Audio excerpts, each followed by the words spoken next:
And good morning, guys. I hope you can hear sound or music at least, because for some reasons it's already happened before and I just can't hear soundtrack. I just can see how it's running, so it is working, but just I can't hear it from my laptop, from speakers. So theoretically it should work, and theoretically you also should hear my microphone and me. If you can't hear it, just drop me in the chat that it is not working and I will try to reload everything one more time. So today, we're still talking about the gun carriage's shape. Yeah, that is an interesting question, why it is with such shape. But also our gun carriage on the bow, it's just perfectly parallel because it is on the slider. And if it was also shaped like trapezoidal, it can't slide, so that's why this one is parallel. So not all of them are of the same that shape, but that is a good question actually, why. And usually if I can find the answer on similar questions like that, it is something very simple with such logical explanation that, like, oh my god, why I couldn't get it without somebody's explanation. But today we are working on the gun carriages. And oh no, wrong direction, I need this one, this screen. And we will assemble exactly this shaped at an angle gun carriages. But as it was for the gun carriage in the bow, same is here. We have this front piece, such piece with also some arc, and it is incorrect because on the real Gunboat Philadelphia there was a piece but much shorter and just square, and it was also assembled at an angle. So I will use this piece from the kit, I just will shorten it and will assemble it in that position how it should be. So just will use everything what was designed for the gun carriage in the kit. And this is, as you can see, I have a drawing here from the Smithsonian Institution, the real gun carriage. And behind I have the gun carriage from our kit. They are practically identical except this one piece, so it will be easy to improve. If I'm saying something easy, it will be a pain in the neck usually, so let's do it. And first I want to measure actually the length of that piece, so how much to cut. Where is my proper millimeters ruler? Right under my nose. So, and of course I have it right here to measure 30 millimeters. 30 millimeters. And what do we have? The bolts here. Yeah, they are even marked, so all these laser cut marks, they are visually in the proper places. So we will use that because let me switch back to this one, because we have this first, first I mean to this edge, this one.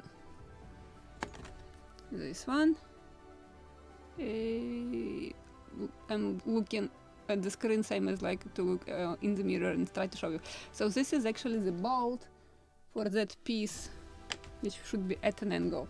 And if we will build it as it is shown in our kits, so actually it will be, let me show you, in the kit it should be just exactly parallel to this edge. So the mark for the bolt actually does not hold anything. So when we will put it, let's switch direction, at an angle like this, so that bolt will be upper bolt for actually holding this piece of wood. So then it makes sense. So yeah, somebody designed and wanted to make it simpler or to improve it, but as usually it happened quite opposite. So let's switch to this screen back. And theoretically I can just eyeball it and shorten it so it can be bolted here, but I just, for the pure experiment, want to check it. And of course it should be sanded angle here. So this angle should be sanded. And so something plus minus here. So 30 millimeters, and it was different scale, 1 to 10 or 1 to 12, I believe. Let me check. We have here 5 feet long gun carriage. This is this one. So if it is 5 feet on the drawing, and we have it something like 63 millimeters.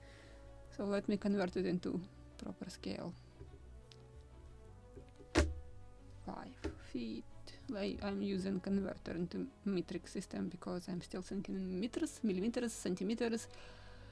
Sorry for that. So I need to convert feet to millimeters.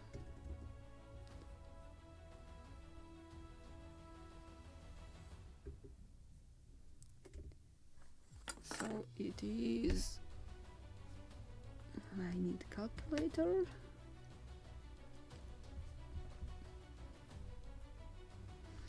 And what is the length on this drawing?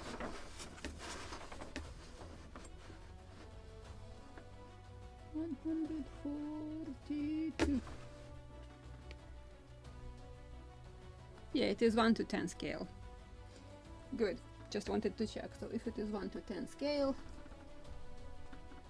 and the length is 30 millimeters, so 30 in 1 to 10 to our 1 to 24, it should be 12.5 millimeters long. And what it will be like this. Where it should end actually. And we have that pieces for wheels, axes, if I can say. And it is actually not that much triangular shaped on this one. It is actually visually it is also not that much on the in the kit too. So good. So let's mark it. This is what I wanted to say.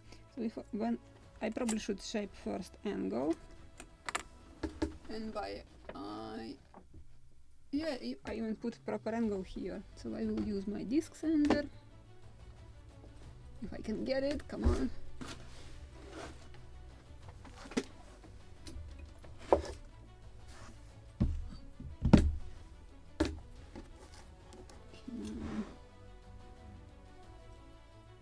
So this is what I wanted to do.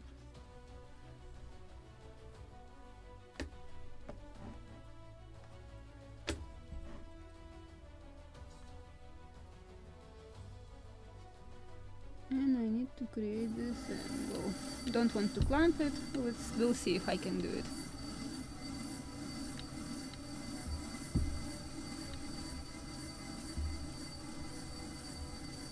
So edge should be actually horizontal. Yes. And if it is, let me mark it. I need something to drill through this bolt. I just want to grab a thin drill bit to drill it through.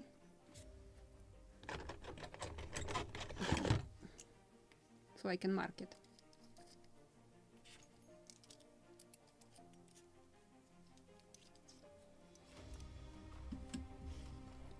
And this is what I want to do.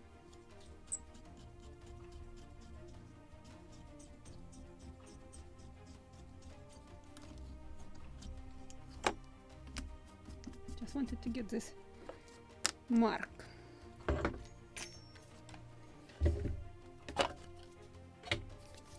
Because this is where our end should end, on the edge of this. So it should be like this at an angle, and that is why this one should be parallel. So I'm just drawing the position of the, oh, good job, it's not visible for you, the position of this piece of wood. So just the thickness of this piece.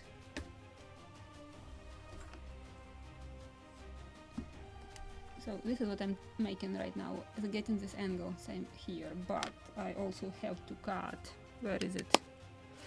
I prepared all the wooden parts, so I need to cut this piece also, just to check how deep it is.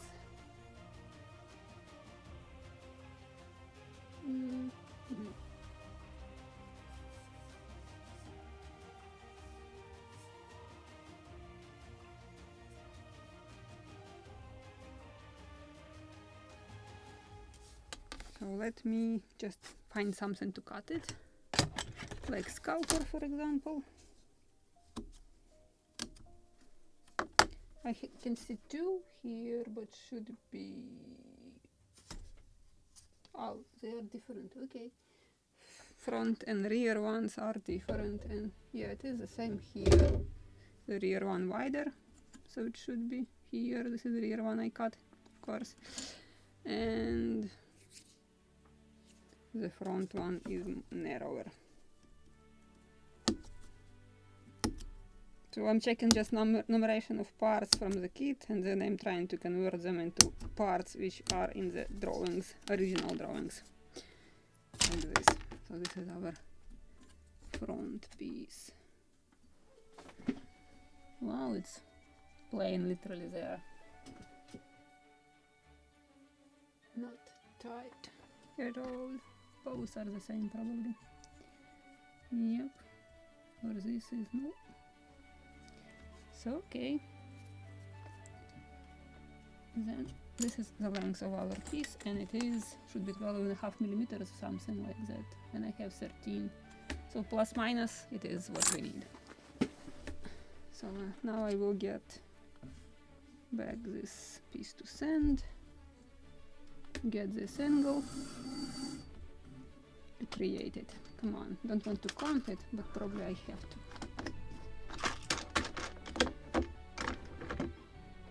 Without clamping, I can't sand it.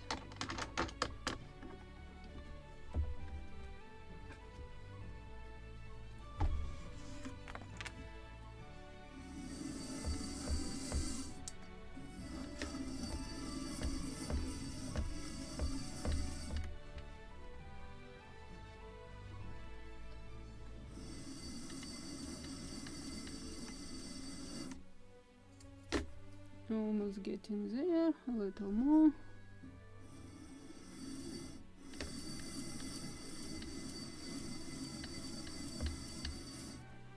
To check if it is a proper angle also would be good. And my camera is playing tricks from the very beginning.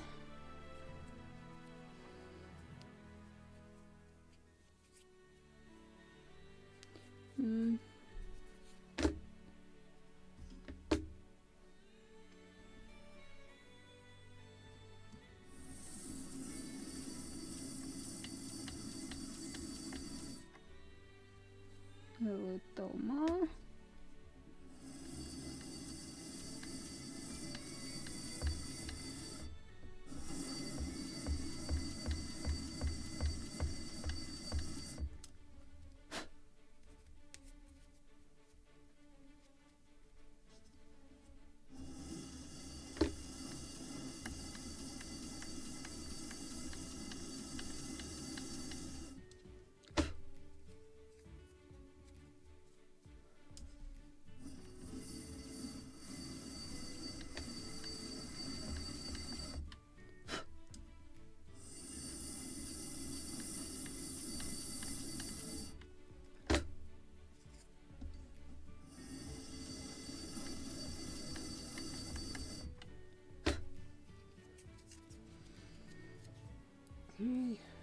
A little more, almost ready.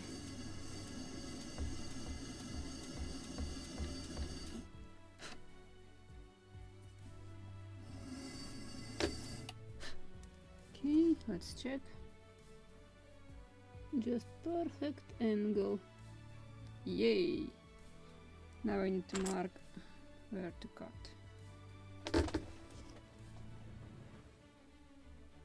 And again, it should be at an angle. So I will cut this side and then we'll sand it also at an angle.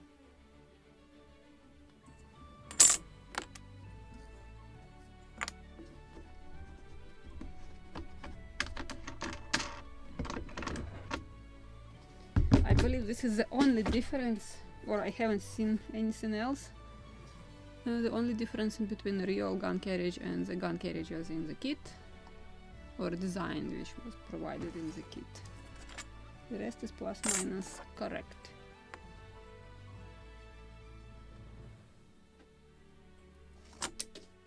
Ah, I think I am repeating one of that days when everything is jumping from my hand somewhere and running away from me. Which side? This side. Just to check one more time. Yeah, this side to cut.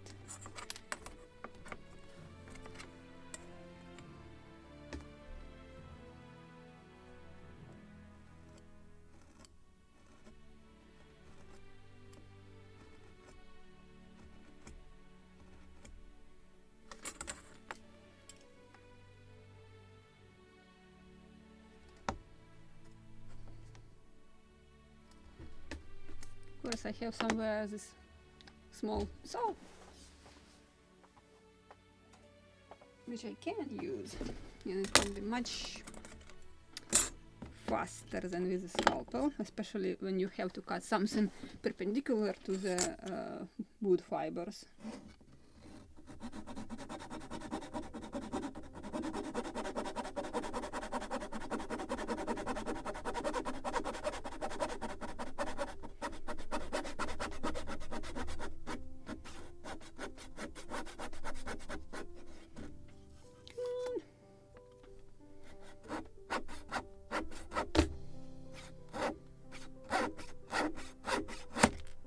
Yes. Now again, sanding.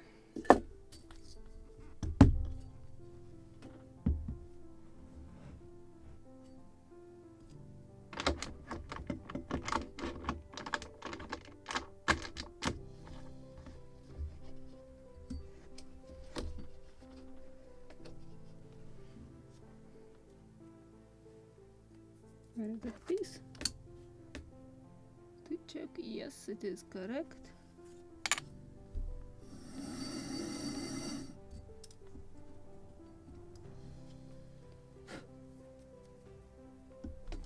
Oh, don't jump, now it's shorter, more difficult to hold.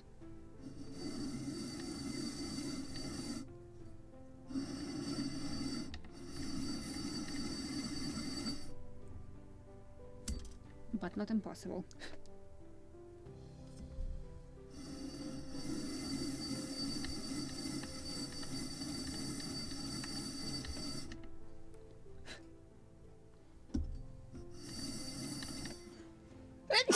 Excuse me. Just dust. And apparently I do have some sort of a slight allergy on the basswood dust too, but this is not that bad if it was walnut. When I'm working with walnut and I have to send something, Krum can hear me on the second floor. And this is not like one or two sneezing. It's non-stop sneezing and sneezing and sneezing.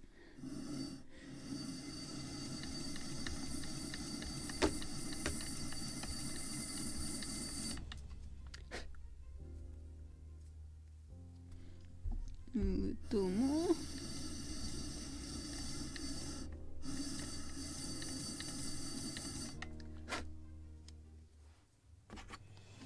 And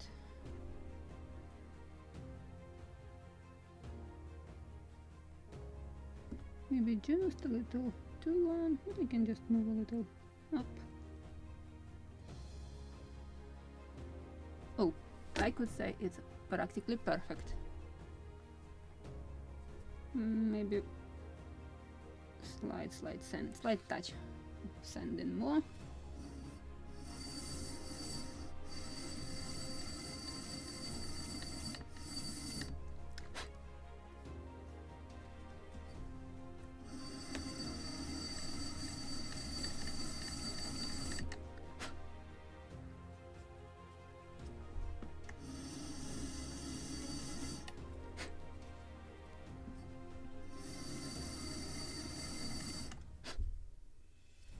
And what do we have here?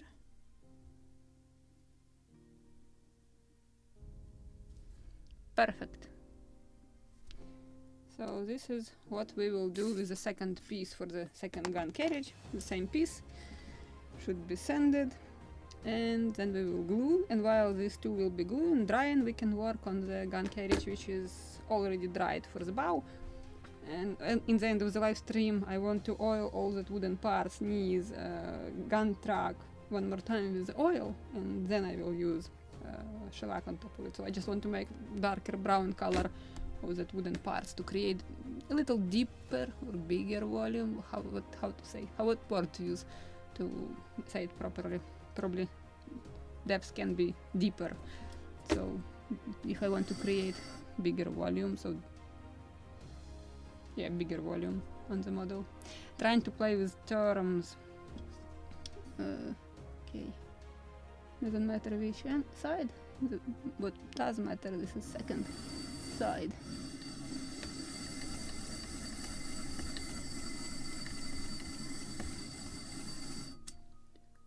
A little more.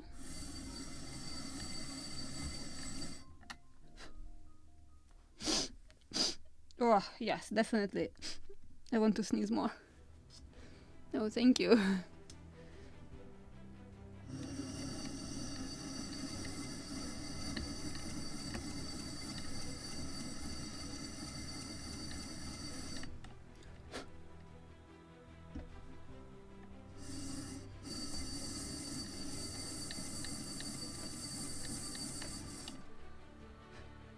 Little more.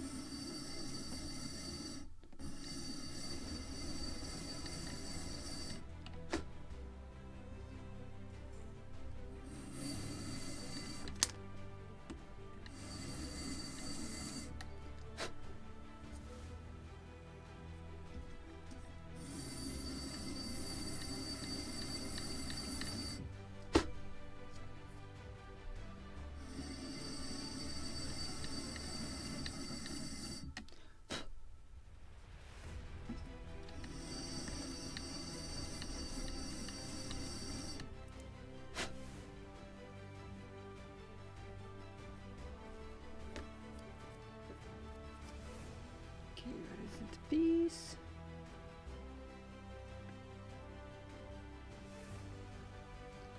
Just to make it same length.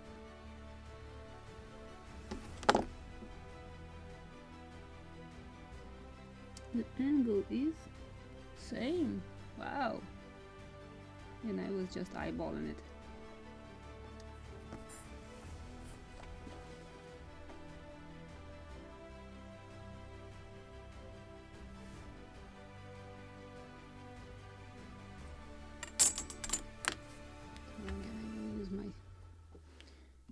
Saw here.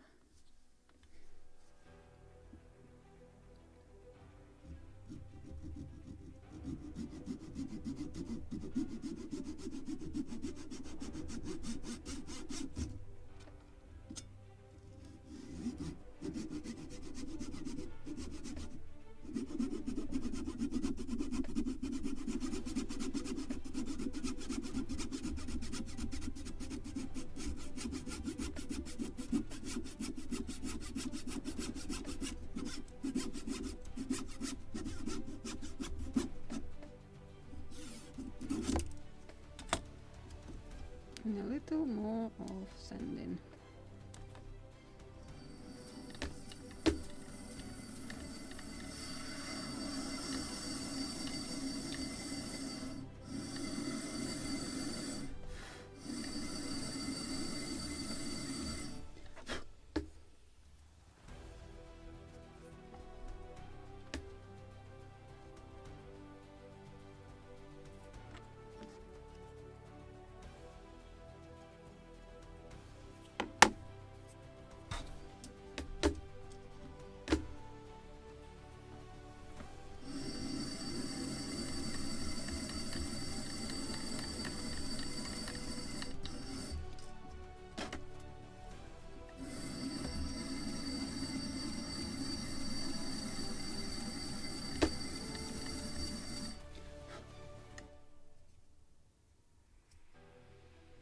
So actually, because of the shape, maybe the gun carriage in the bow has this huge piece of wood, just this big square piece of wood.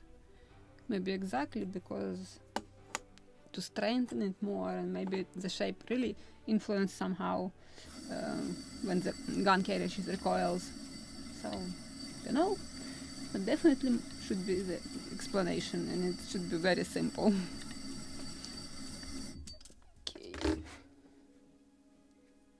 little more.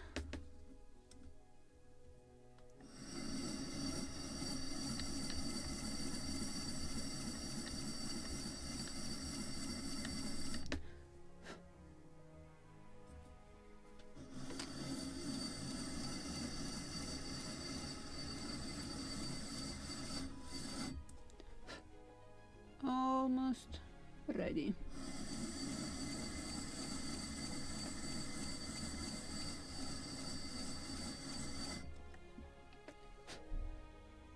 A little more.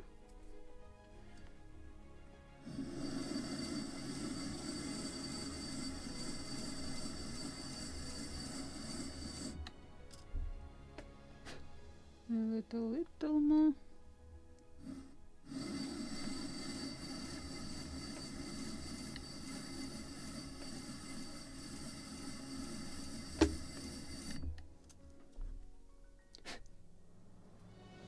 Just slight touch. Let me check the length. Oh, not slight touch, good sanding, like good half millimeter. Good, it is a little longer. So okay. Good slight sanding.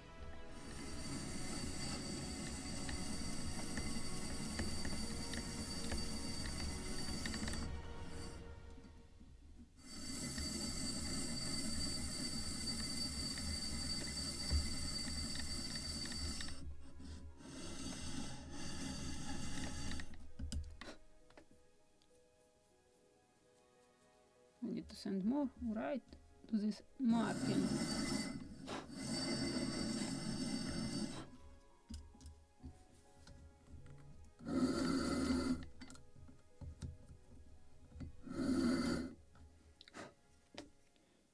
A little more.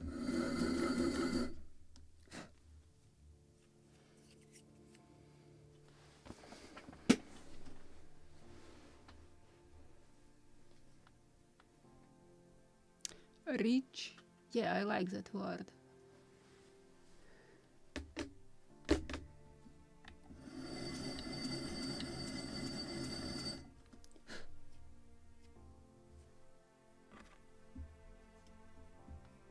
Okay, how about now? A little more, and this is proper length. Now let's shape again, angle.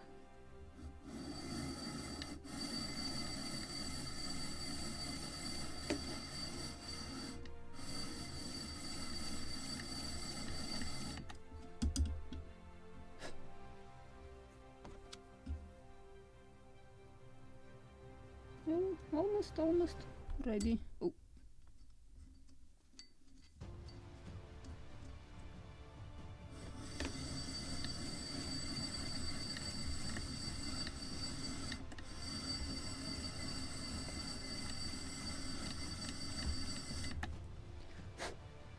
A little more.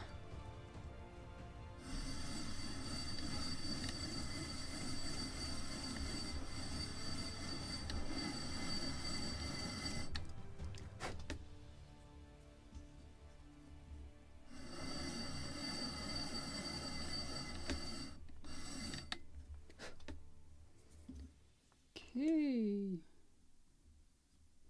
two identical pieces of wood.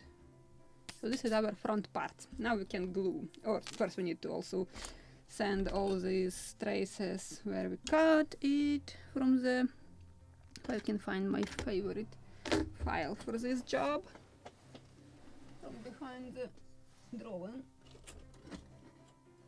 No, not this one. Okay, I can grab this one too. This one. Because we need to glue, so we need to clean all these sticking out to flatten the surface, so it is possible to glue. And also, if we want to get strong gluing layer, so you definitely have to remove these burnt edges, so the glue can penetrate inside the wood and you can create a strong joint. but I also want to clean all the edges to make same with what I did to this gun carriage. So I will clean everything what I can on the disk sender, and then the rest will be done with file or sending block.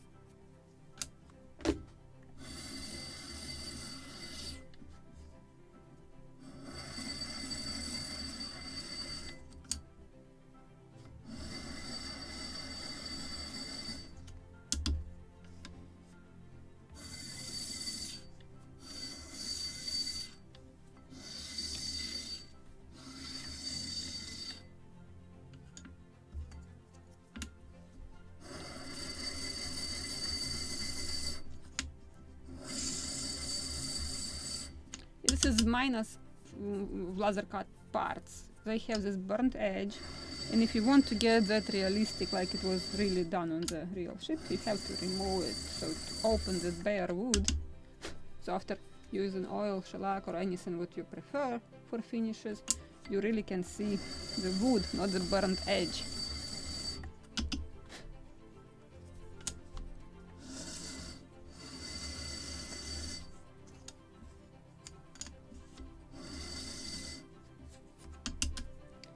The rest, this is for the file and sending block.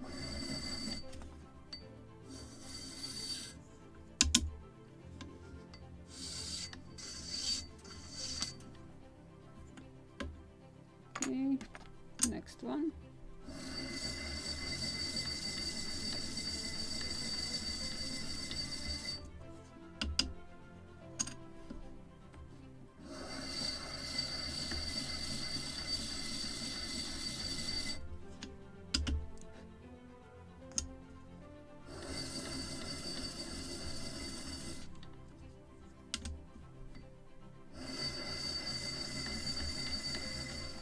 And this is why I like this disk sender so much, because I can rotate in both directions.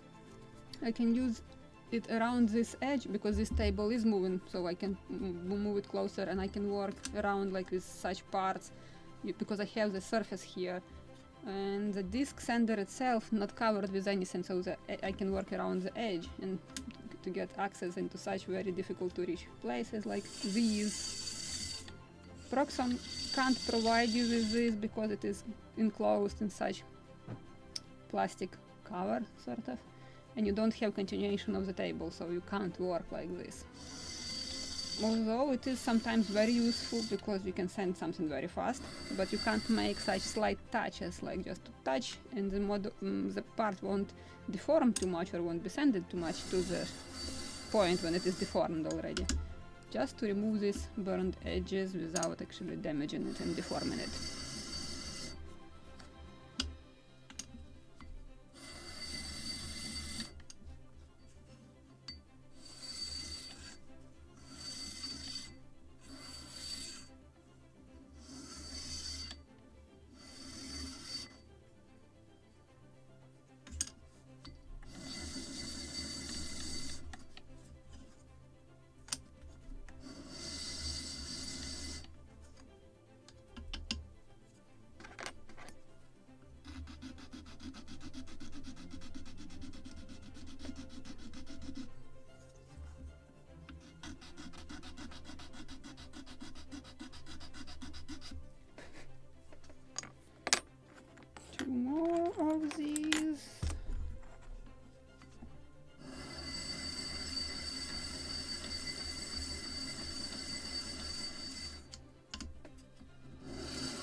Okay, where is the bigger one?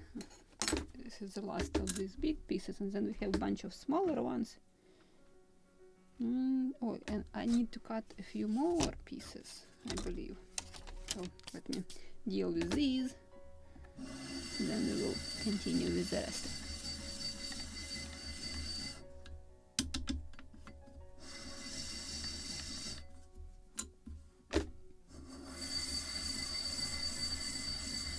Oh, I missed one side on this one.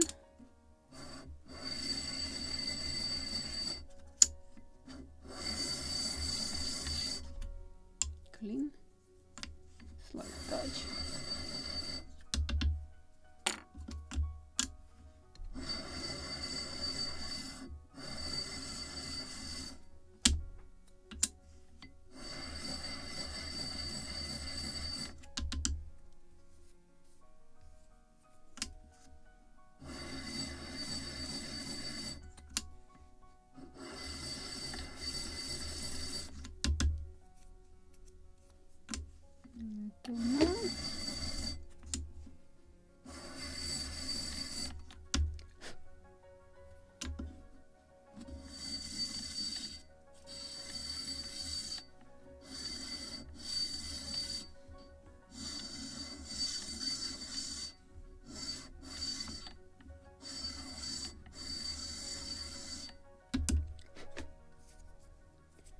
Little more.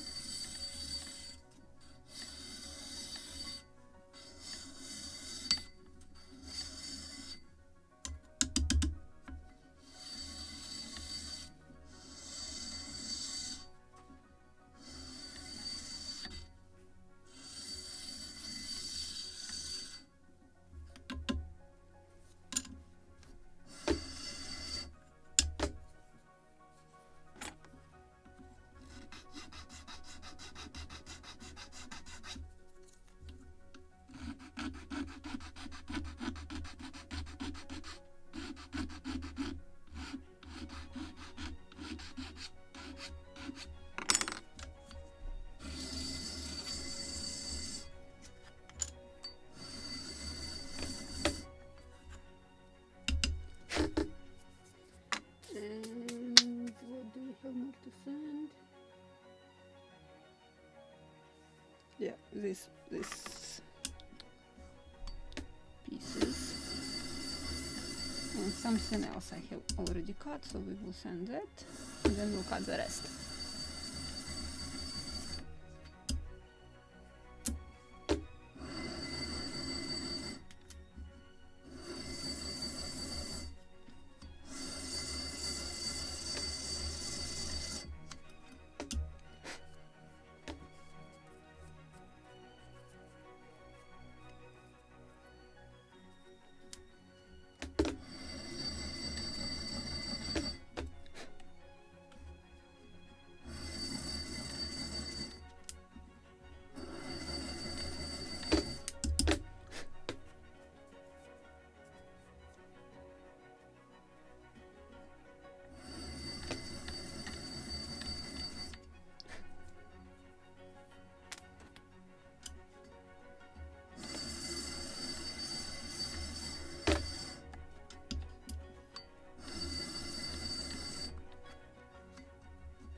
Now I have these.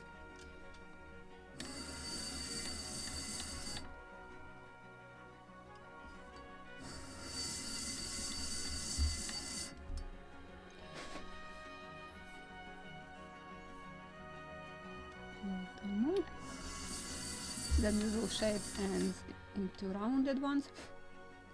Oh, I believe this is our wheels here also on this. Just pay attention to what I have here next to me. Found wheels right here.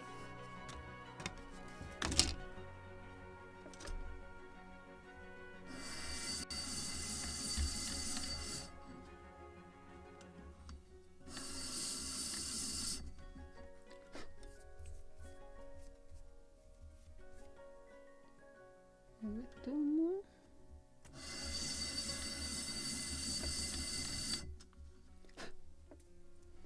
And edges.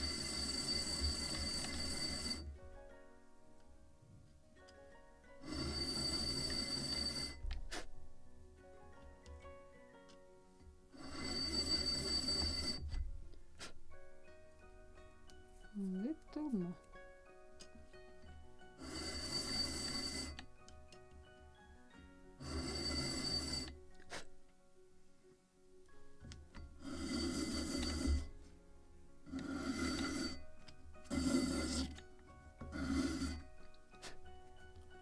Same for this edge.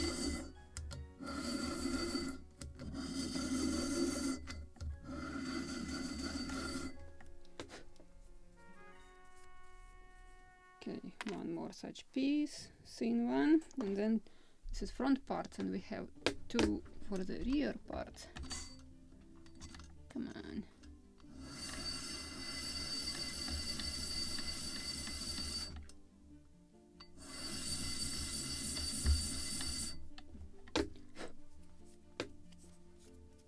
A little more.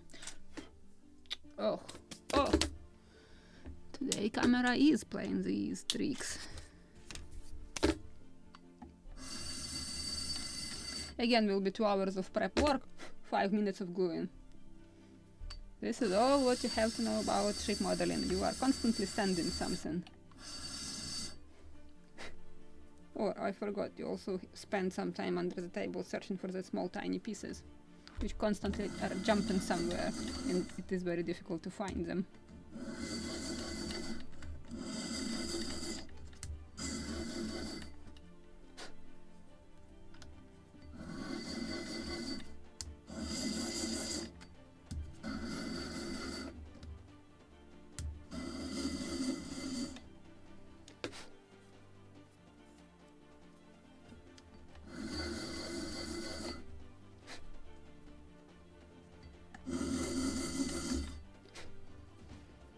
These two.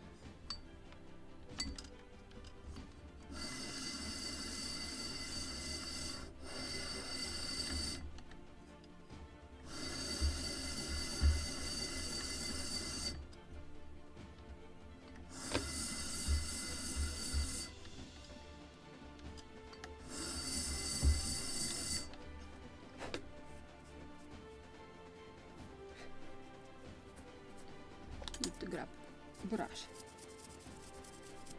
A little more this side. And edges.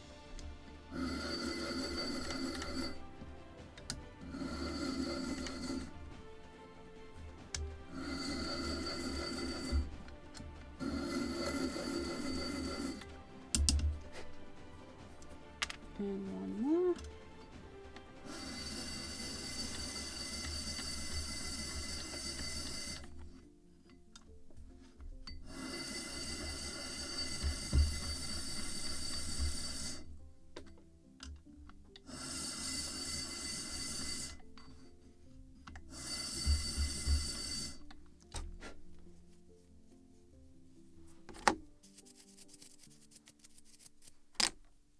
This side a little more.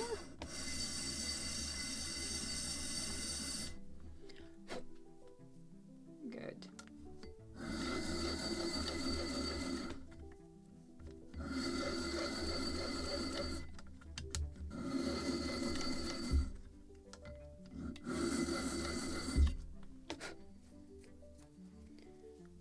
Edge.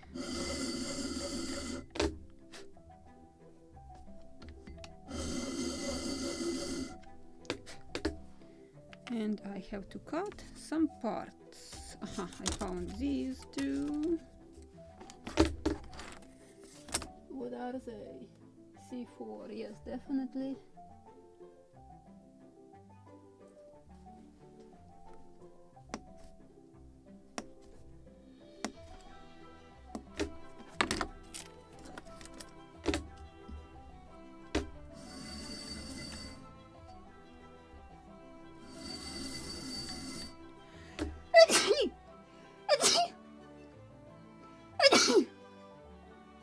Excuse me.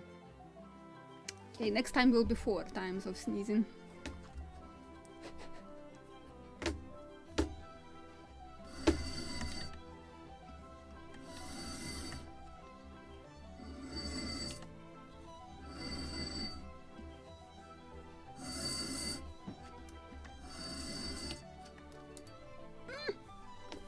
Dropped it.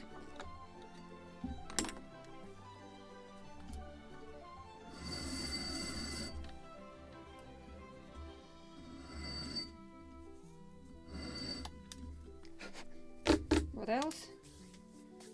We have part C2. C2. C.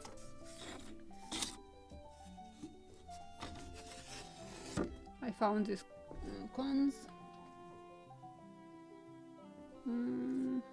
Okay, we can cut wheels also, but I'm searching for something else. Is this what I'm looking for? No. No. Ha. C2. Oh, I found them. These parts, which I need to cut and send. Okay, this is can go here.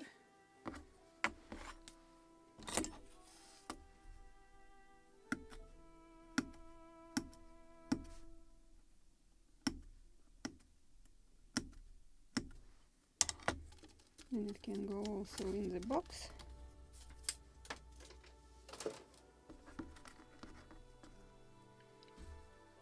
I need to send these, and I want to cut wheels also. Okay, wheels.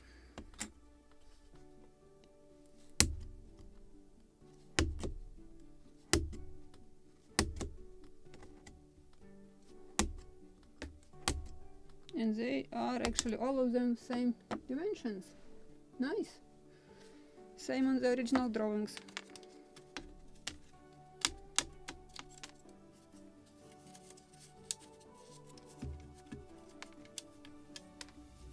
It will go also here, and I have these C8s. How many? 2 per one, so I have 4. Yes, I need to cut these.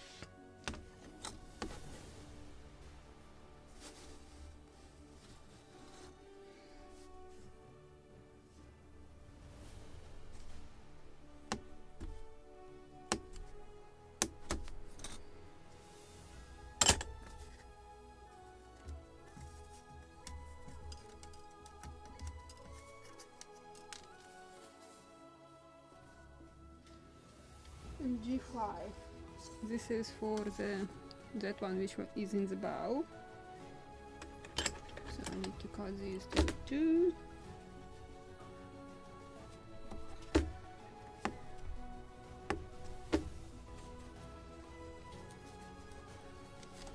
And now it can go here. Oops, that was loud noise.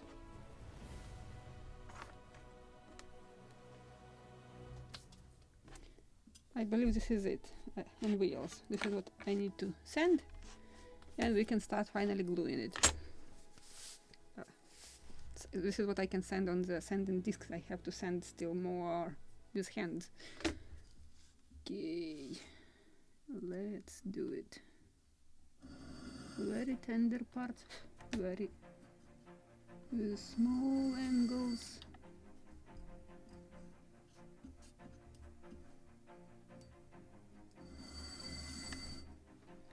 Very easy to damage it.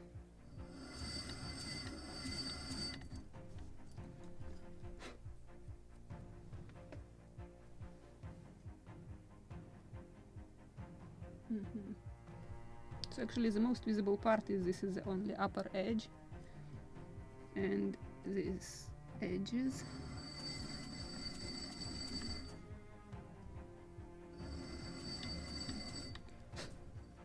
The rest I can just glue and then send to this file on directly on the gun carriage.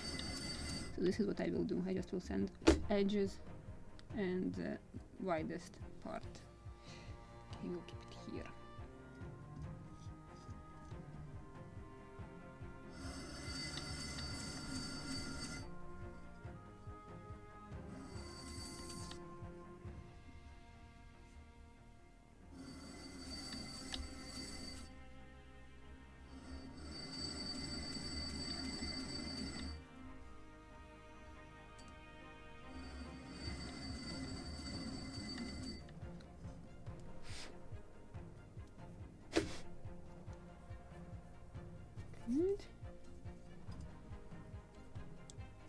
And this is what I mean. To send something very thin, gentle and fragile, you can't do these for these parts on the electric disc sender. It just will flew or will fall between table and disc sender and you will completely destroy the part. Trust me, did it before, so I know exactly what can happen. And here you can actually control how close your table to the disc itself, so this is the most convenient feature. You can bring it as close as possible for the thinnest and tiniest parts and details.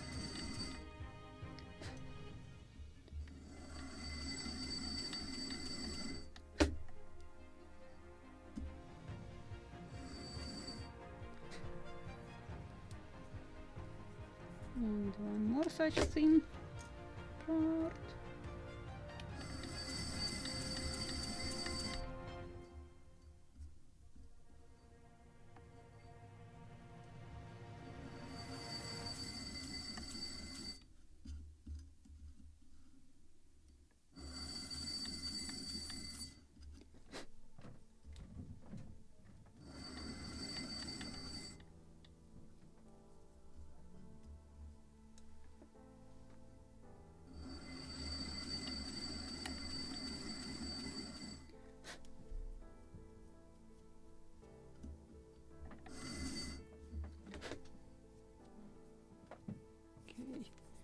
Now these three angles, why it is only 5 here when it should be 6. I lost one part somewhere. Fallen somewhere? Yes, found it. And actually theoretically I can glue them first and then send them together, so this will be a better idea. So I will glue them like this and then I will send them together. So let's deal with wheels. Oh wow, and this is not good. I have seen this chip somewhere, the one wheel chipped off. I believe I have thrown it away. Give me a second, need to check the trash can. Good thing that it is only wooden strips and dust here.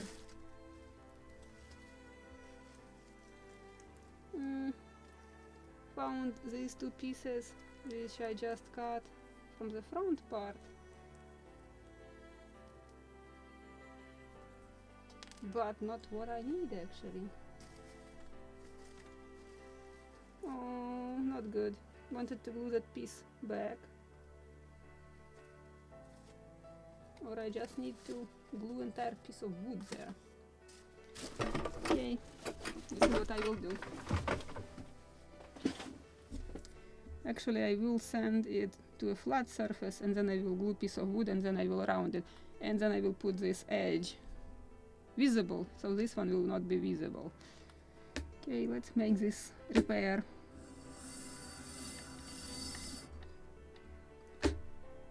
Just want to make flat, flat, flat. Not flat yet.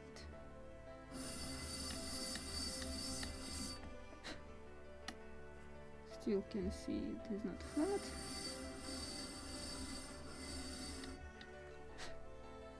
Almost.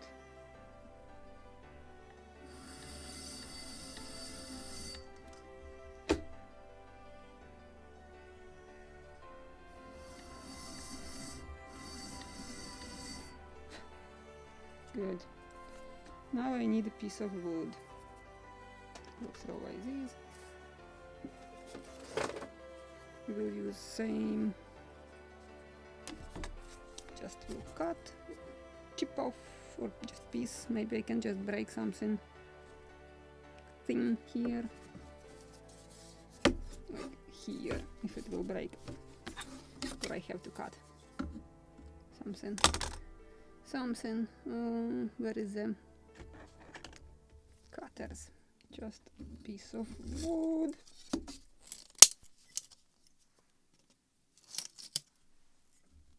Literally bite it from there. And now I will cut it.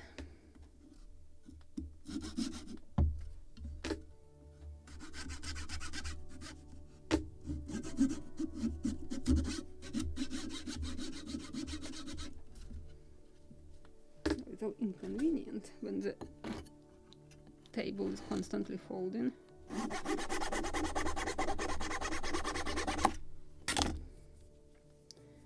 How long this piece should be? Not that long.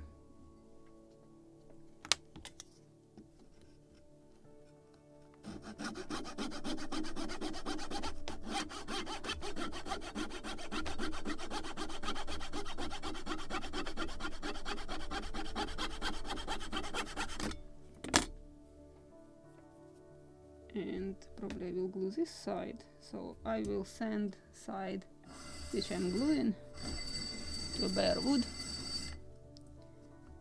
and I can glue it.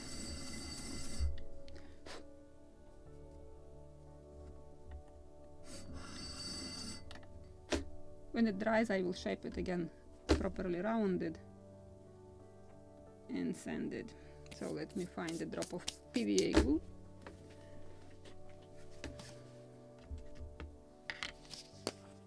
We definitely won't glue the wheels today, so it can wait until next episode, so the glue will completely dry and cure.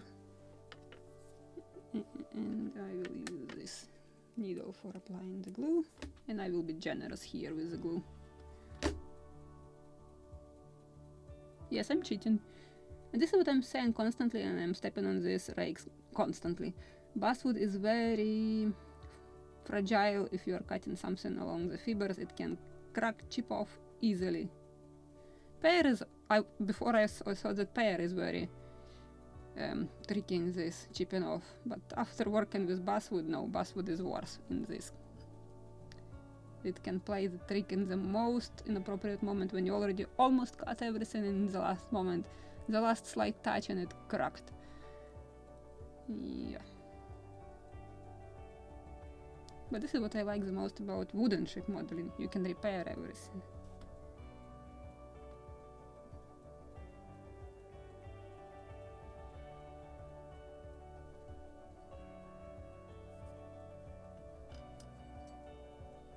So I'm just gluing it where I have sanded.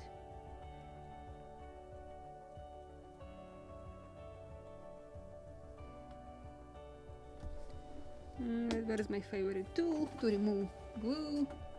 Give me a second, because of this drawing I can't get it.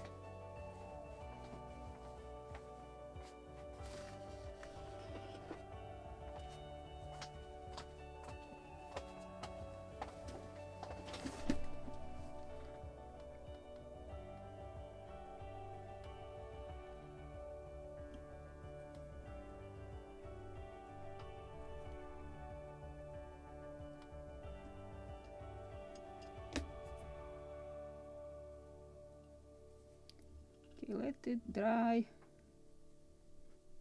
I will drop it in this one of the plastic cups, so it will stay there and I won't lose it, because I can. If I haven't thrown away the chip off piece, I would just glue that one. But I made a mistake, throwing everything before checking everything.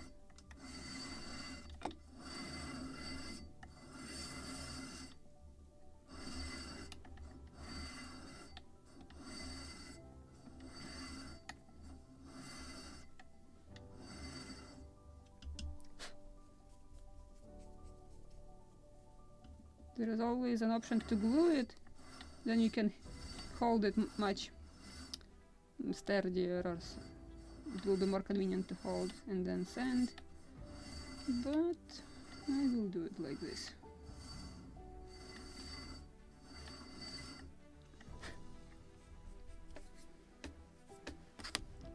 And that laser cut machine was very generous with laser. It's burned properly.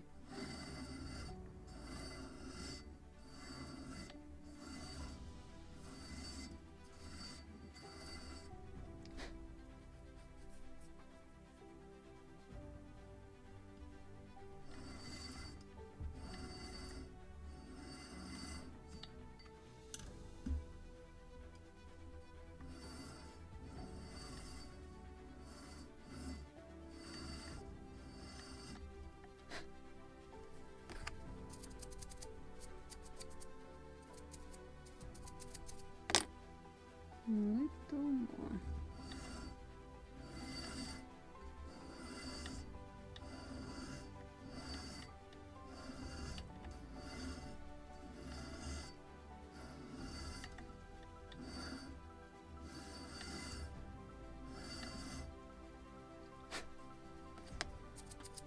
Something like this, just on this edge a little more.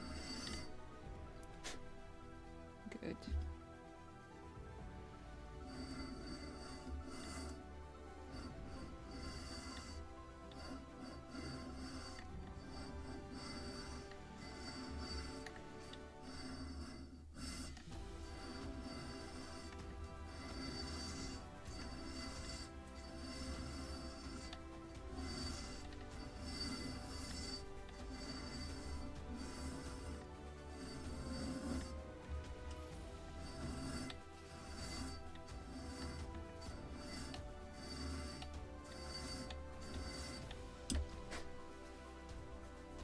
Something like this.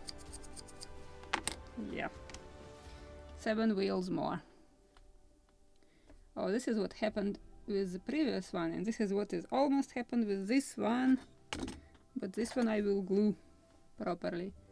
The chip off piece. This one we probably even can send today, or I will keep it to the next episode.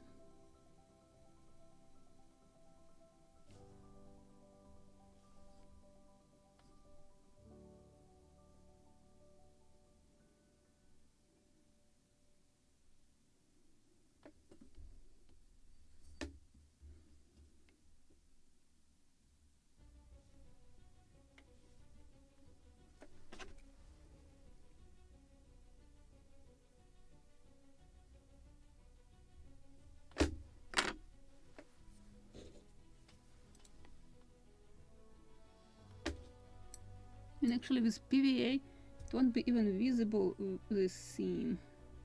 We were gluing something up. We were gluing knee, I believe, because also cut it along the fibers and cracked it. So this one will go to dry also in the same jar. Oh, I found another one with same problem. This is a problem of entire bunch of wheels here. Okay, another piece of wood. Another piece of wood. I will use something thinner.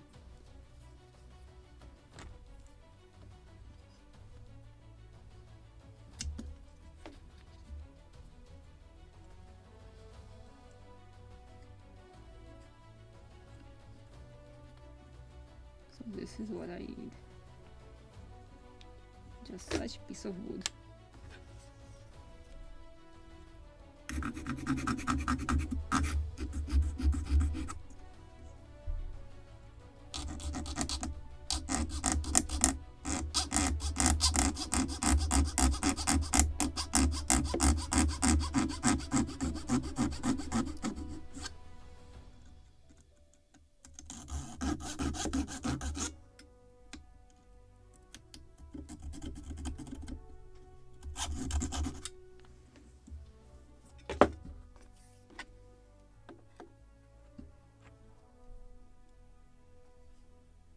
glue it like this, but I will send this one.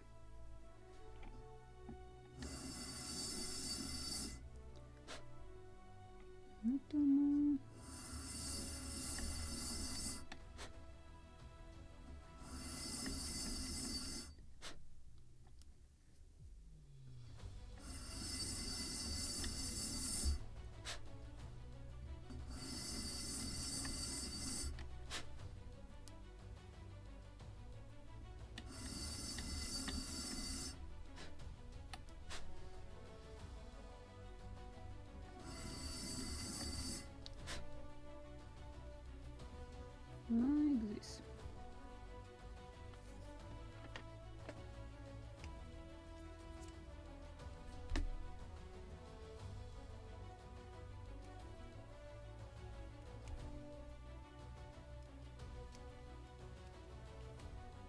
Yeah, that is actually a very good idea with creating a smaller gap.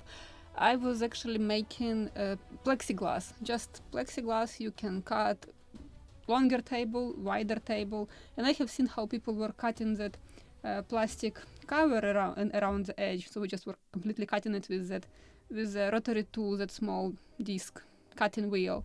Just was cutting the plastic.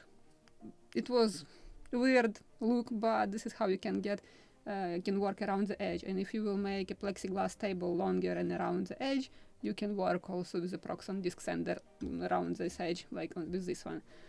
But my opinion, because for example, in my own experience when I was in Kiev and I was moving here, I brought only one power tool which I had, because this one was the first power tool I bought from selling my first model. This is a rotary tool, Proxon rotary tool.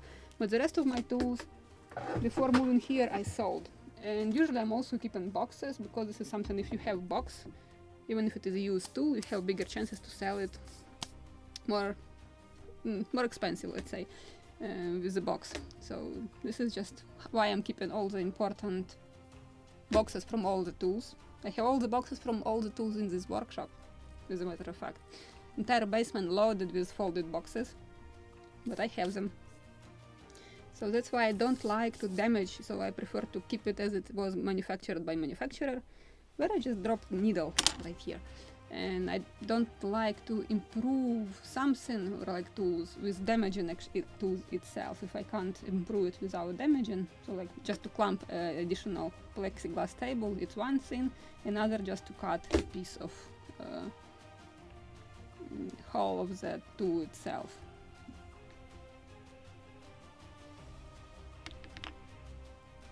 Okay, just applying glue on this side. So I have 3 damaged wheels. Oh, this is another question. It was like with top timbers. How many top timbers you have broken, or frames you broken while you were planking the model? So now how many wheels you damaged while you were cutting them off the this sheet? Okay. Because I damaged 3 wheels already. Almost half.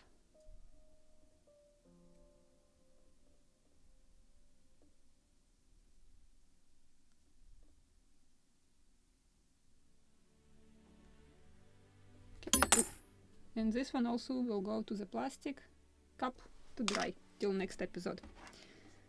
This is a very tiny damage. This one I can live with. So let's send the rest of them. Okay, they are alright.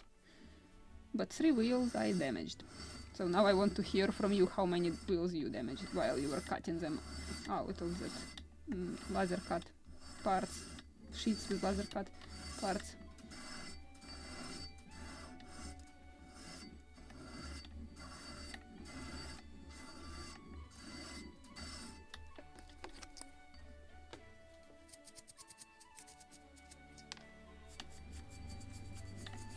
Yeah, I'm cleaning the disc itself.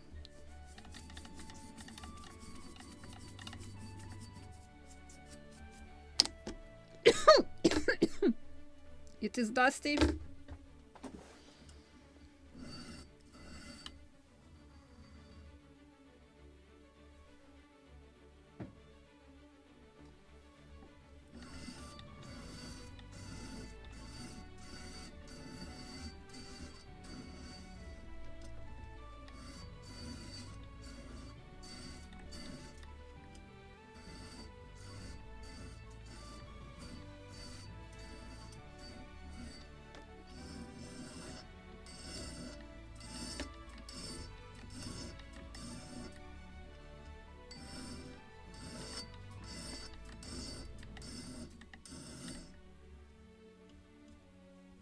I just find out how to make it faster.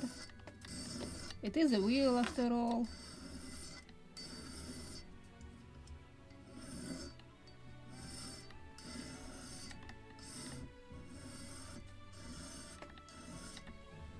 Good. Next one.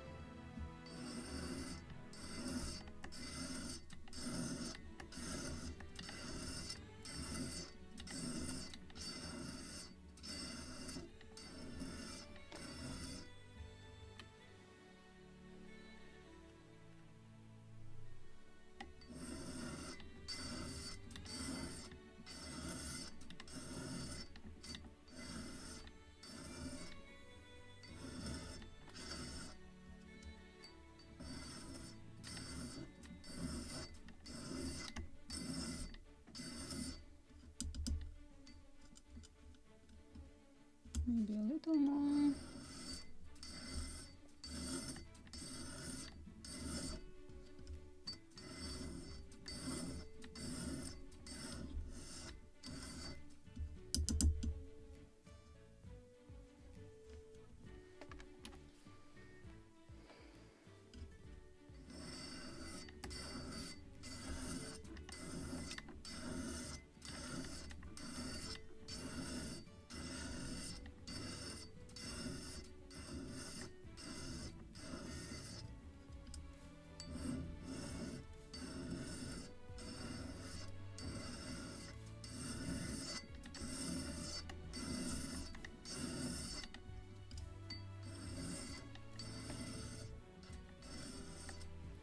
Okay, my video disappeared for some reasons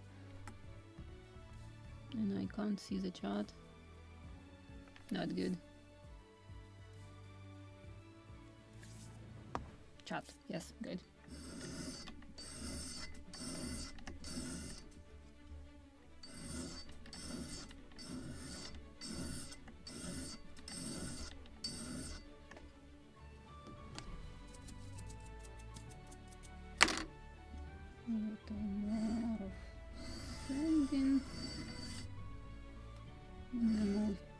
Edges.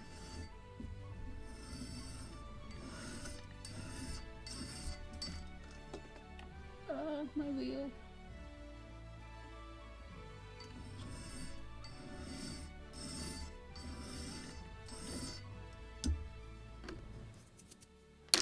And the last one which wasn't damaged,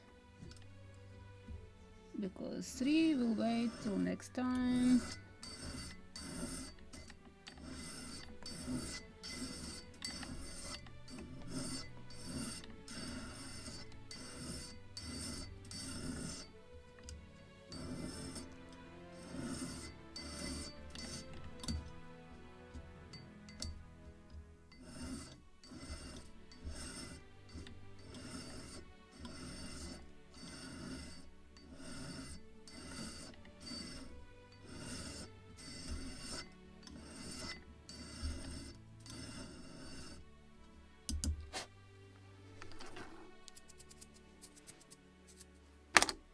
Little more.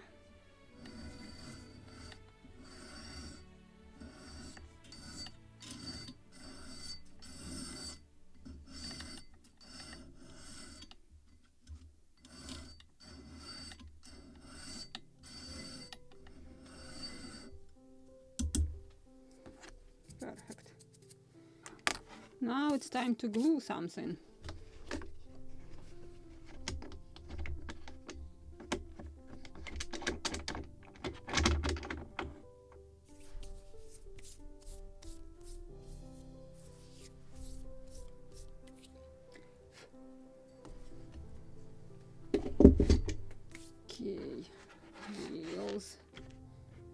Let's drill first. We need to clean the rest of the edges, but I want to drill just to mark where I have to glue that front piece of wood which we cut at the very beginning.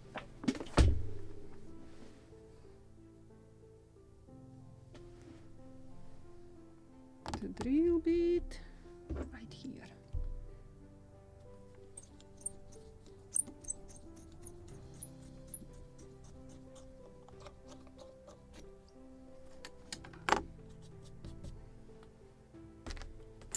just as a reminder.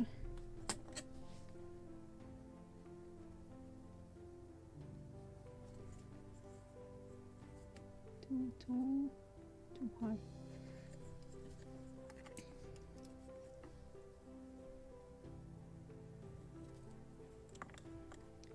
It should be like this.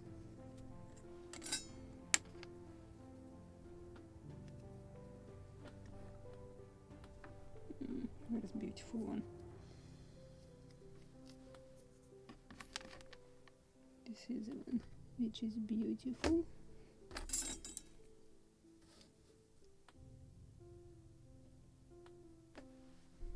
Like this. This is what we will do. So let me mark the rest of them. This one is marked. Okay, this is not marked one.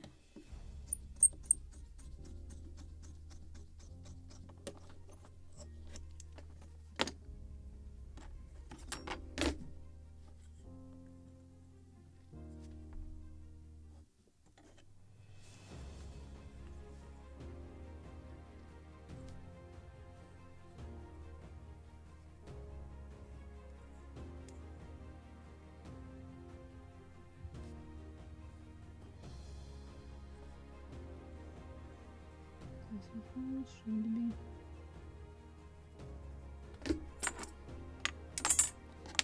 And one more.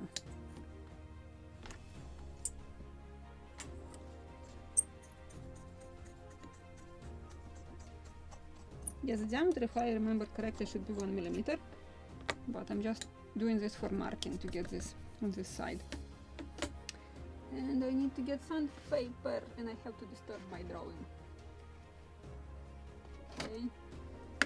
This is very high-tech system here. So I will grab Scotch-Brite, sandpapers, sanding blocks. Should be enough. Now let me put back these and clamp my drawing.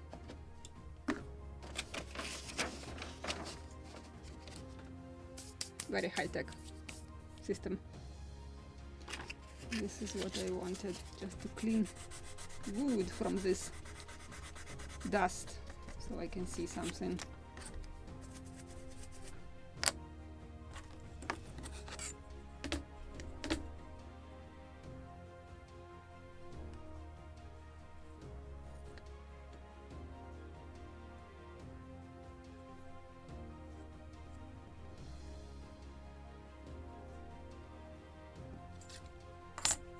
Okay, and now I need to clean everything.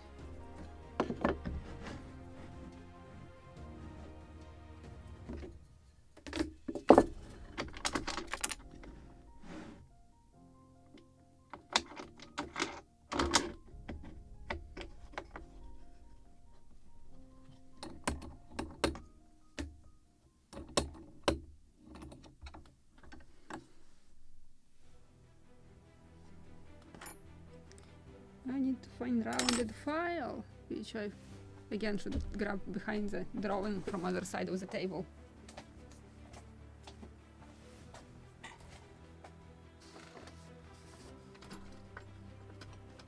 This one.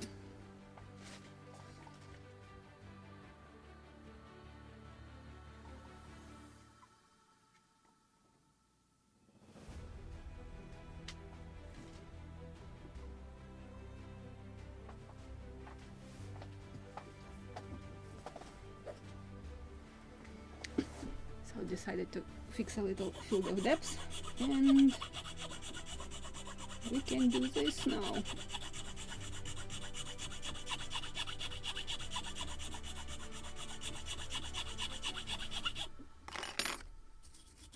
Or just a piece of plastic pipe and sandpaper will do the job also.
will do the job here.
Yay, the first one.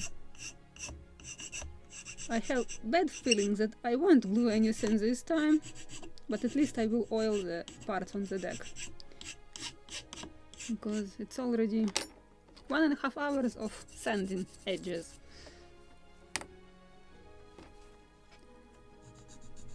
And this is that part which you have to dedicate yourself to this. The quality of sanding, the quality of your gun carriage will be just immersed immediately after gluing it. Okay. And of course I want just to give a slight sanding like this to clean all that fur hair and the dust which was stuck into that curl up. It's fibers actually of the wood, they are rising and create this sort of effect, like the wood is very hairy. Especially basswood, you have to sand it, polish it with Scotch Brite, and only after that you can apply shellac. Because if you won't do that, even shellac will look like a dirt on the surface. This is about basswood. If you will do shellac on other woods without proper polish and just slight sanding, it will do the job, but in case of basswood, these fibers just rises and creates dirt on the surface.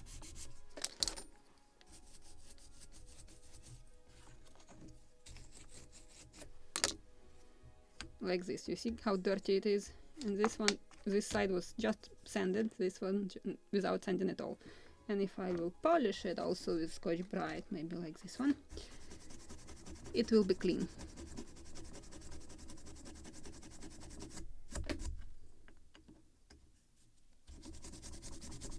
Finally. And as I did before, I also will slightly rounded each edge so it can't chip off what happened to the wheels. So if you are rounding the edges, you are just preventing it from chipping off so easily, especially such sharp edges. So just slight radius will protect the edges.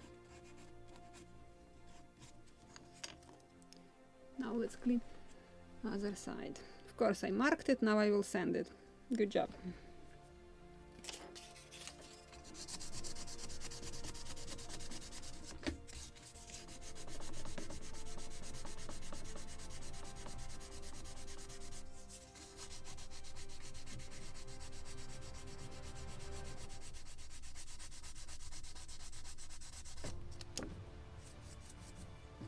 And I believe this is 240, or it's even 400 grade, so it's very fine one.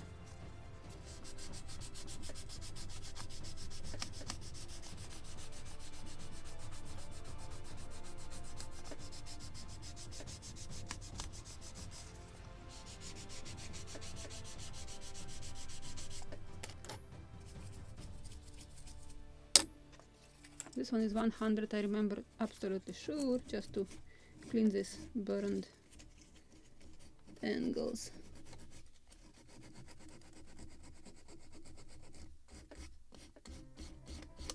This is from laser cutting, and this is a little deeper.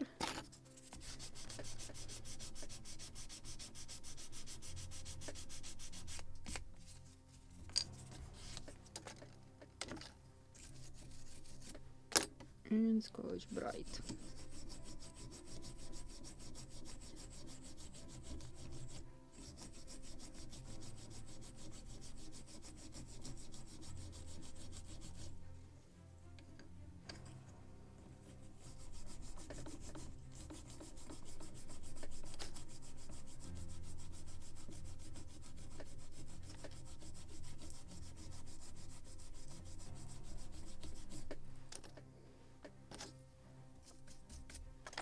Even the finest Scotch Brite just to clean the dust after using Scotch Brite. And I will repeat Scotch Brite on this side.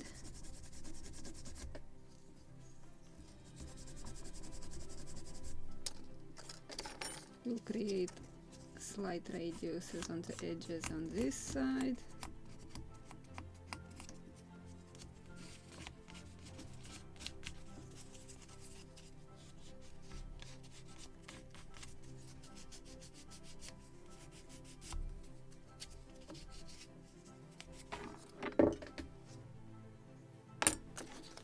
A little more of the finest Scotch Brite. And the one piece is ready. I have 3 more of big such pieces, so we'll see how fast I can do this.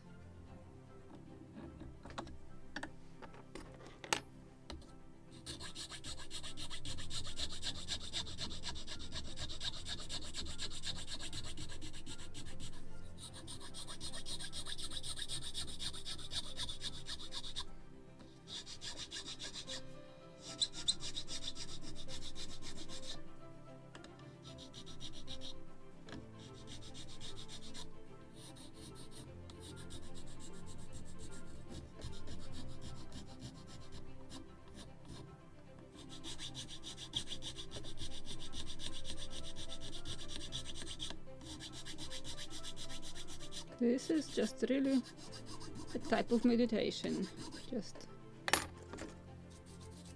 listening how the file sends the wood, just such noises. For me it's calming noises, I like it. And as I said before, when I was working full-time job and building models, so sometimes I was coming back home after high intellectual conversation with builders, because I in previous life was a civil engineer, and more specifically we have a specific branch on specializing only in road buildings and streets. So after conversation with builders who were failing building according to the project, I can come back home, throw bag in one side, another something what was in my hand on the other side, then sit down next to the table, take a small piece of wood, sand it, polish it, and then like I'm calm. So that was just a meditation for me, and to get my nerves again back into shape.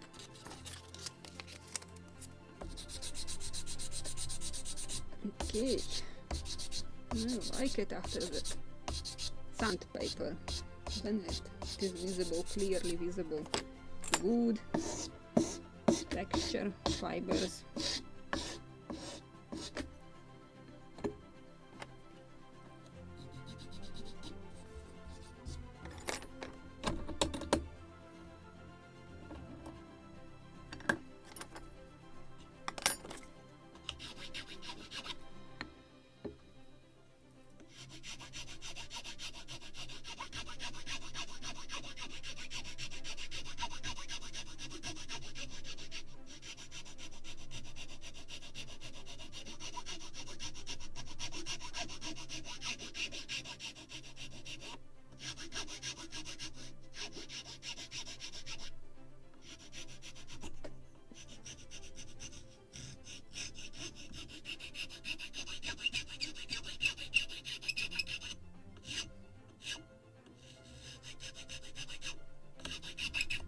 course we can glue it first and then sand, but I prefer to sand as much possible before gluing, because you have access from all directions and angles. When the part is glued, it is a little limited to what you have glued.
A little more sanding.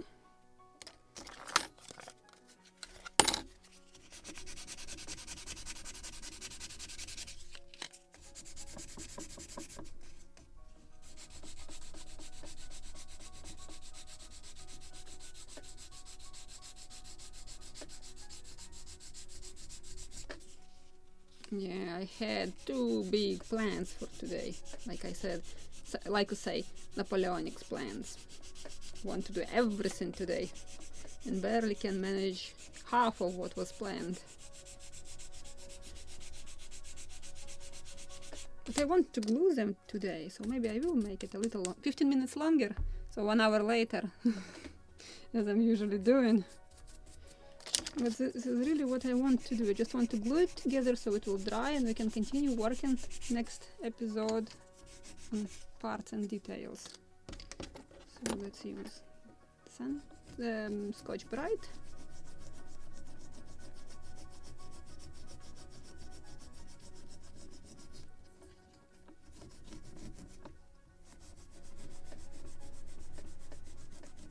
And I believe this is Dura Gold Assorted Scotch Brite, or pads, scuff pads. It also, I have seen this name for it. I like it. And I put it again in the list with tools and materials, which you can find in the description under this video, actually under each video, because I'm just copy and paste in description, honestly. But this is what you can find in that list, exactly what I'm using on the live streams, you can find there. And as I said before, when I came to the United States, for me everything was new. I have to find all the manufacturers from scratch, what I like, what I don't like, what I need, what I don't need, because even if something looks similar, it wasn't the same. Like I discovered the cyanoacrylate Bob Smith Industry cyanoacrylate glue, and that was the best from what I tried, and for today it's very difficult to find it, only on Amazon. Don't know why, but this is the only place where I can find it. Before it was in Hobby Lobby, I believe it was even in Michael's, but not anymore. And this dust is scratching something in my throat. Sorry for this. At least I'm not sneezing anymore. That was even worse. Let's make softed edges, soft radiuses and edges.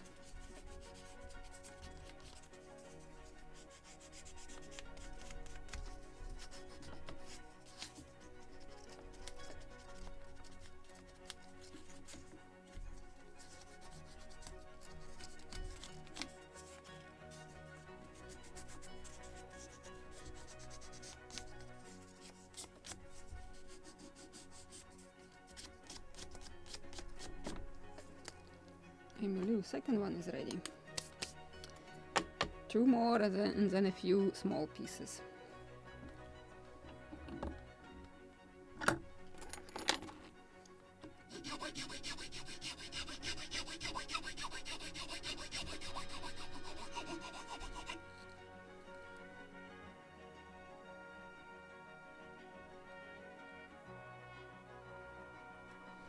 Oh, I'm glad that I can help, because this is what I remember at the very beginning when I just started my ship modeling. Was question, what glue to use? What tools I will need first in line? And my first tool was stolen from my neighbor. Just I came and asked him, do you have something useful? So my first files, actually that small hammer which I have here, this is from my neighbor. He told me that I can keep it. This is a very old hammer. So this is the one. So this is from my neighbor. He decided just I needed more than he. And then I was buying something, like I bought sandpaper, some small brushes. This is what I remember. And the moment I created this channel, I already forgot all the questions which I had in my mind. And with this channel, I started getting the questions, and it was like deja vu. Oh, I had the same questions at the very beginning. So what if I can help somebody to start modeling just in to help to move in proper direction, like which glue to choose, which tools to buy first in line. And yes, you can build models with only hand tools like files, sandpaper. You don't have to buy all the power tools to build models. Power tools, this is only the way how you can speed up building your models. This is not guarantee you to build that you can build higher quality models with power tools. If you can't build models with files and scalper, let's say, you can't build models also with power tools. This is what I have seen before. I know one friend of mine in Ukraine. He started building Victory together with me, and he never built any single one model. So I told him, like, maybe we will build something smaller. Can you build just to try? Because Victory is a huge one. And he said, like, no. I will work slowly, but I want to build my perfect model. I want it to be Victory. So he built skeleton and started working on planking. Then he stopped it and told me, like, I need to buy tools. No, first I need to build space. So he emptied one of his room because his daughter moved. So he converted her room into the workshop. So then he said, like, I need to buy tools. So a couple of years passed already. He bought all possible tools which can be useful for ship modeling, literally everything. Even I don't have even half in my workshop here what he bought. Then he started cutting planks, cut them to the proper dimensions, etc. But still couldn't continue building Victory. And so I asked him why. I have to buy all the possible books and materials and drawings, everything what is available. So he bought it. And let's say for the Ukrainians, with a salary like 10 times smaller than American salary, let's say on average, even minimal, it is very expensive. So he bought all possible books. And how do you think, or what do you think? Did he ever continue to even build that model or not? He was constantly searching for excuses, like he needs something before he can start or continue building his model. So he never built any single one model since 2013. This is when I literally was just poking him and tickling him, like when. And then we were just chatting on Facebook, and he just stopped then speaking with me because I was constantly asking him when you will build the model. So he decided, like, it's enough. because I was moving farther. So yeah, my first model wasn't perfect. My coach, he was laughing through tears, literally. He was laughing and tears were just dropping, and he like, I'm sorry, I will stop in a moment. So when he stopped laughing and crying, he explained everything what was wrong with the model. And actually, I only appreciate all that critiques as long as it is healthy critique, it's good, because this is how you can learn your mistake and won't repeat them on the next model. Not that it was wrong, of course, but you have to take it into account that you won't repeat that mistake on the next one. Because this is also what I'm seeing quite often. Somebody build one model, learn some techniques, and trying to repeat them and apply all the techniques for the next one without experimenting. But my point is that you have to experiment and search for something new so you can grow. If you use oils on one model, so use shellac on next one. If you use oil and shellac on already, then try to combine them. So on the next one, add something, some colors. And I'm not talking about painting. Use some alcohol inks, which won't kill the wood grain or fibers, so you can see the wood, the texture, but it will be colored. Sometimes, on alcohol inks, it's written not for, that it is not designed or created for using on the wood, but it's perfectly working for wooden models, like our whales and cap rails. On the bottle it is written that it is not for wood. But it is exactly it. The alcohol-based stains or such colors, they're soaking inside, and even if I will scratch it accidentally, I won't get that white scratch if I would paint the wood, but it will be still black inside even if I will make that scratch, which is good. I like it. This is what I wanted. So this is what I'm talking about. So don't stay in this on one like step. You jumped on one step, then move on the next one, and the next one. Just grow in ship modeling. And honestly, I'm still learning, and I'm discovering something when finding some new tricks and tips and books. Like, oh, I need to try this. Next time I will try this. So this is what you have to do, and this is how you can get bigger and better quality every time you are building a new model or next model.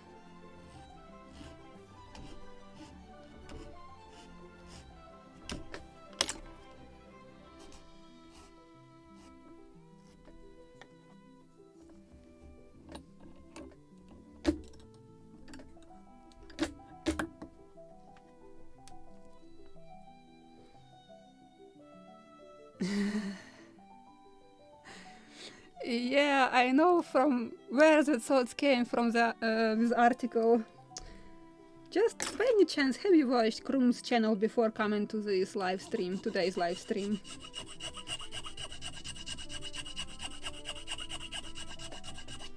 Yeah, and I know even with my awful English, because it is awful, I know, ChatGPT can fix my awful text into a beautiful one, so I can write proper English articles, I mean, in proper English language, but still, just need to make this step.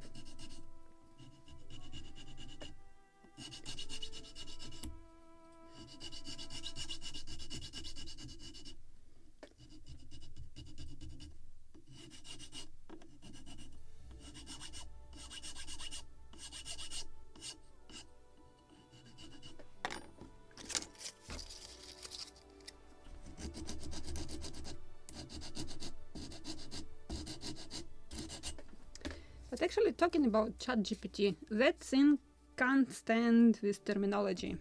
I tried, especially ship terminology. It fails miserably.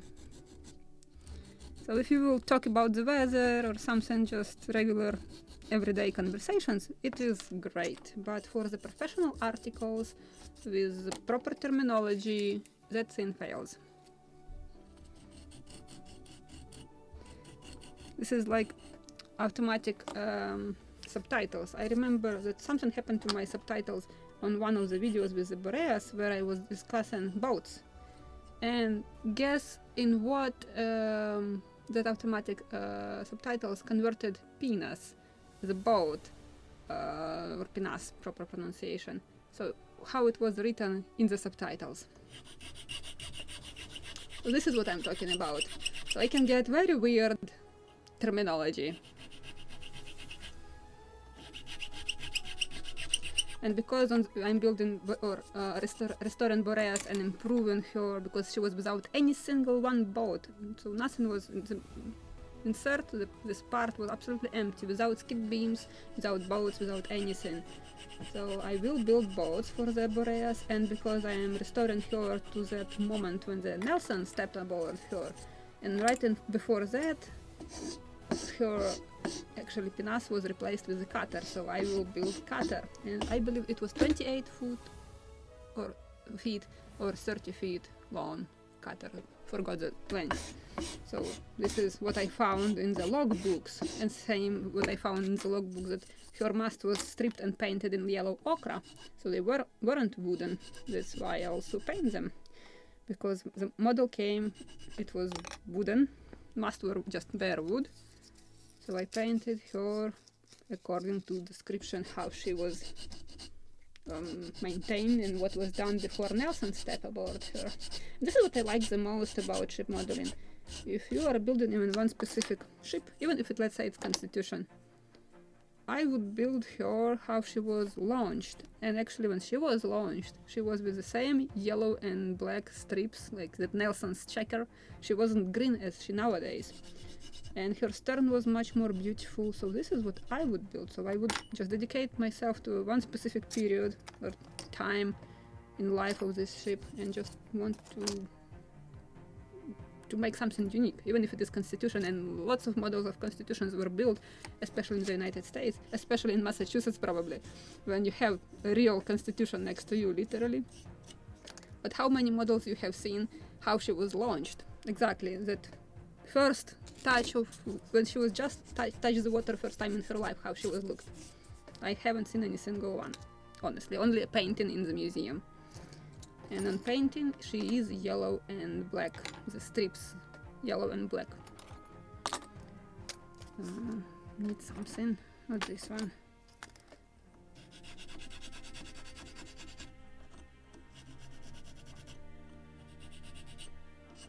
And this is what I'm thinking, if the next model will be level 1, this will be just wooden dinghy to learn how to work with wood.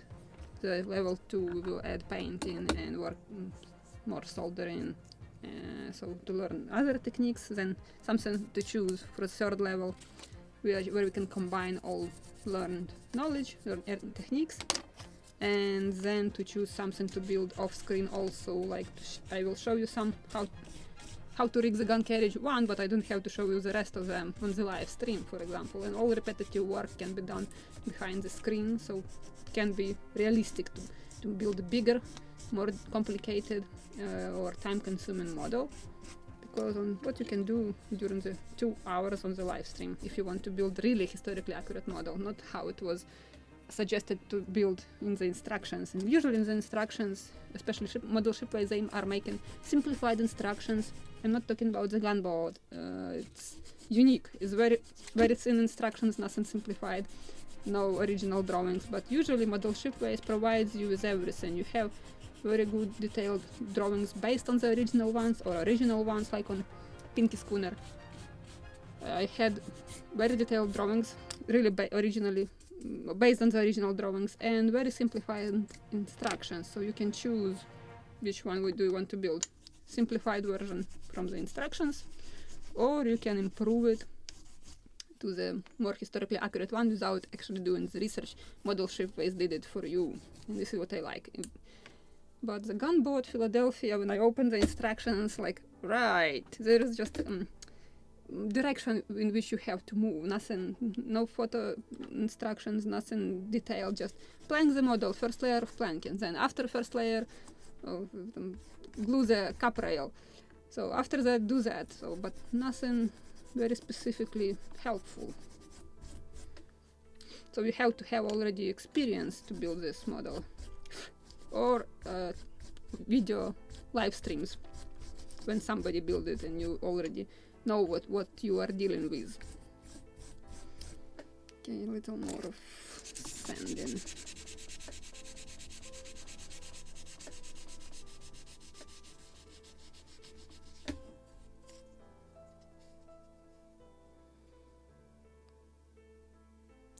Yes, that is true. She was rebuilt. Even gun ports were moved. I have somewhere a book, Anatomy of the Ship, this series, and they have both. So dotted lines. This is how she was built originally, and detailed drawings, of course, how she is look nowadays. But from that book, you can pull something what is very useful if you want to build her exactly how she was launched first time. And you also can find, I believe, a lot of useful information in the museum itself.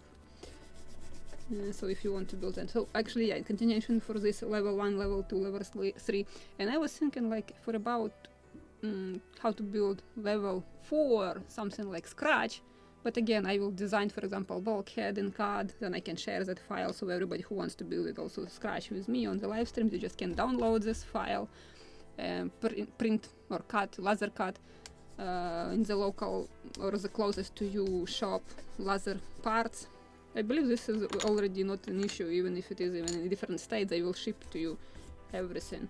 So you just can follow exactly this. I will design everything what is possible for laser cutting machine, and usually it's the most difficult to build the hull or skeleton, and then you can plank and add all the details. This is not that much complicated. So the most difficult part for Scratch builders, this is to cut bulkheads without power tools. So laser version of laser cutting parts is the most dusty free and easier way to do it. So I'm thinking about that, and if you have any ideas also, and if you like this idea in a year or two to build Constitution from scratch, and of course you can build any version you like. I like the first one. I would like to build the her version, how she was launched. But this is a thing that even the same ship, she had a very long career. You can choose specific moment, or I believe I have 3 or 4 versions of her stern at different times or periods in that book with USS Constitution, Anatomy of the Ship, USS Constitution. I have one more piece, such big one. So you can choose one of these periods and build her exactly according to that specific moment. And that's why every model will look differently, because everybody will use different materials, different techniques, even to get the same result. With different techniques it will look differently. And of course it can be a different scale. My favorite is 1:48, but I need to calculate how long model will be of the USS Constitution in 1:48. Sometimes people are limited to the scale, so it should be 1:64-ish. And that is not a problem to scale bulkheads, for example, to two different scales. So actually, if you have some ideas, just please drop them in the regular comments so I won't miss them. And this is like very long-term topic, because we have to build first and second level of difficulty first, then something for the third level, and then I'm thinking about the level 4 Scratch. It will be like logical continuation from the simplest model to the most complicated and Scratch build. And unfortunately, recently I was constantly referring to the website where you can buy strips and sheets of wood already with proper thickness, but unfortunately the owner of the shop closed it because of the issues with health, and nobody picked it up. This small business apparently. So I need to search for somebody else who can provide us with strips of wood, and he was selling boxwood, pear, so everything what we need. It's not an issue if you have power tools, but it is an issue if you don't have them, but you still can build Scratch, because this is how I was building my surf. I was visiting my friend's workshop to cut planks and strips, but also could buy just ready strips. And I made also laser cutting bulkheads. Just created a CAD file and ordered in the local store or shop to cut them, and without dust I created skeleton.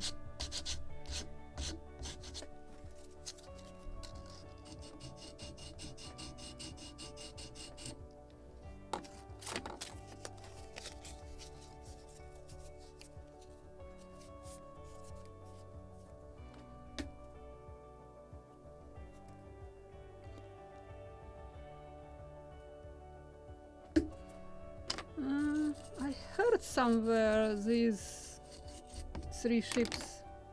Not very strong in French. I know more about English ships, but I like French ships. They are beautiful.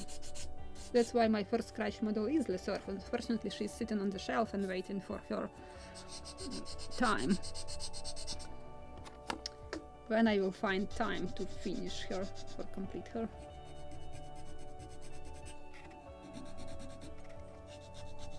Honestly, her kill was late in 2015. Yes, it was 2015, I remember it. Then I took one commission, another commission, and she was sitting in Ukraine on the shelf. Then I came here and she wasn't very popular on the YouTube channel because the moment I was publishing something with Le Surf, it wasn't popular at all. So that's how she sat again on the shelf, but now I'm just so eager to build and complete her.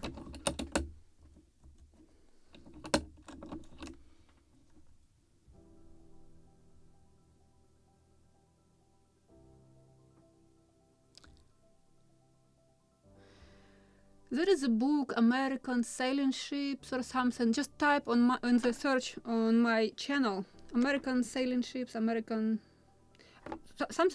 ships. Just type American ships and you will get a bunch of books, and just find author oh, I remember that book was in red frame with blue something inside, and there was drawings of the Confederacy.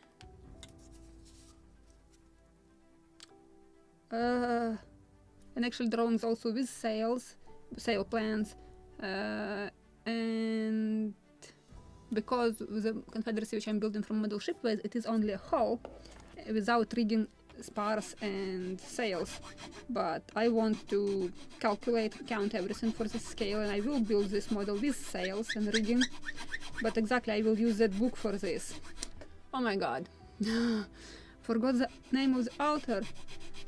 Just type in the search on my channel American ships, and you will get all books with this name: American Sailing Ships, American Warships. I can't remember the exact name of the book. I believe American Sailing Ships or something like that. So the most popular models are there, the drawings of them. If you want, you can build even plank on frames.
A little more of sanding, and I need to sand a few more.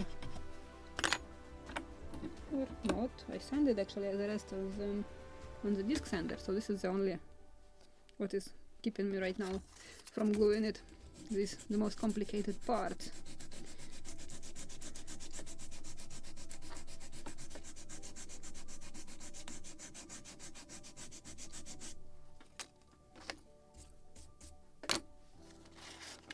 If you can hear somebody snoring here, this is not me, this is Imbir in his box.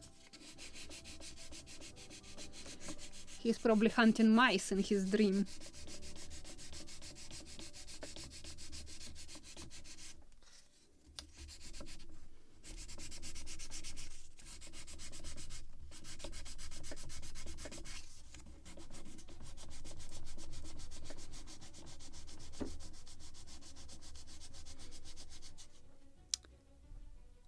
Chappelle.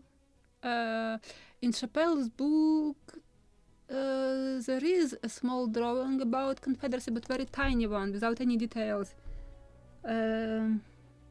Don't remember which one actually. But it is interesting information there in that book, just to read a few just paragraphs actually. That she was carrying a royal or sales or not. Exactly this, because in that book which I was talking about, there was a mistake. So I want to calculate according to David Steele spars and rigging and sales. But in the Chappelle's book, there was a very useful drop of information. Again, I don't remember it. Can you just make a regular comment under this video about book, about books which can be useful for scratch building of the Confederacy? And I will drop you a list which books you have to search with information of the Confederacy, because this is what I did for my model. So I have the plan how I will want to build her, but I actually don't have time to build her. But I can tell you which book and where to search for each drop of information. My memory on names, even in my native language, is awful. I can tell you where I have seen the person, what was the year, time, season of the year, months, sometimes even all the way to the date. But I can't tell you what was the name of the person.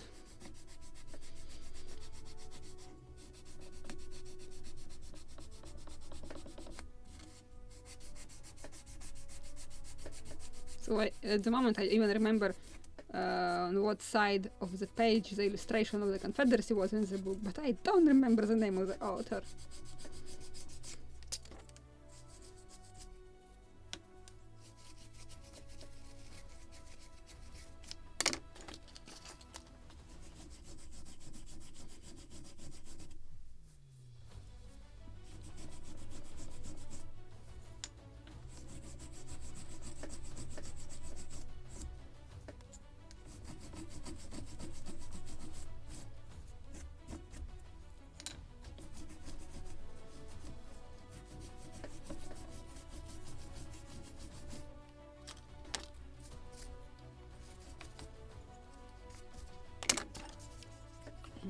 A little soft on the edges with very light slight radiuses or soft radiuses.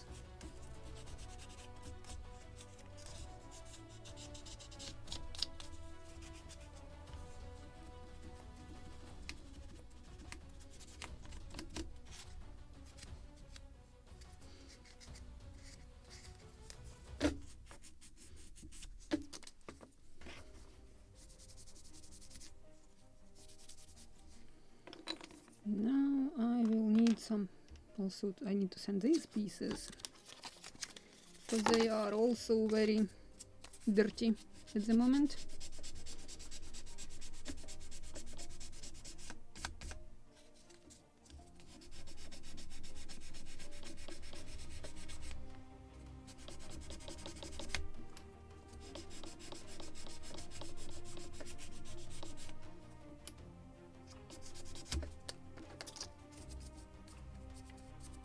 Actually, I need to mark them before gluing. I need to sand one edge, because on this one I have to sand it already on the gun carriage, but so I won't forget it before gluing it. And it was somewhere here.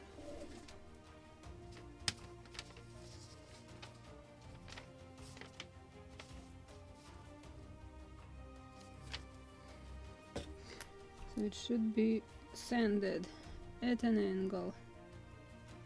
So this is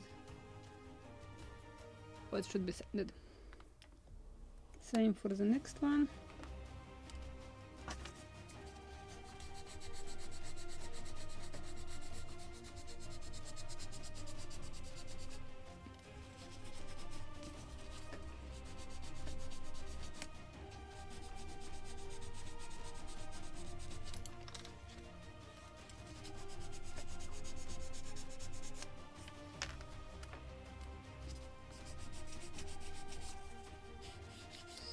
Radiuses,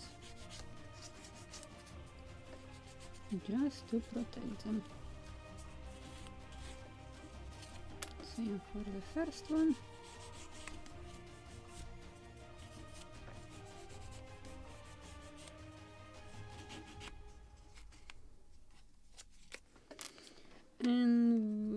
to sand at least one side of these small tiny pieces, or I will sand them when I will glue them. It will be easier not to break them.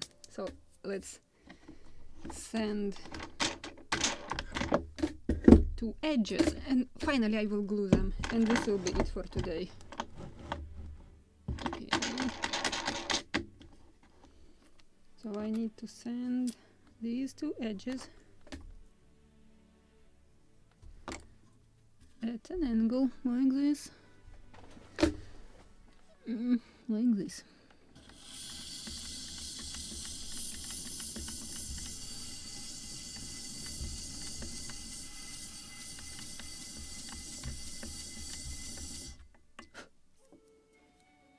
Yay, probably a little sharper angle.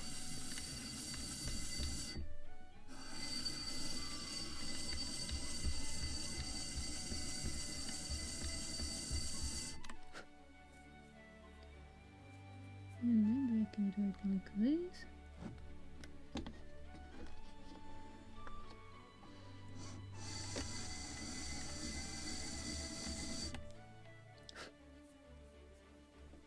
Yes, I can.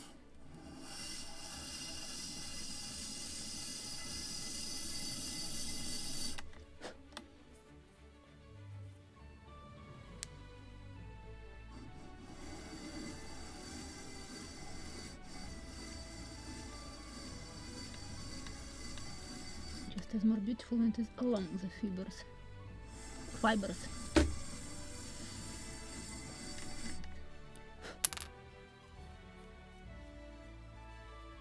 I believe it's visible what I created here.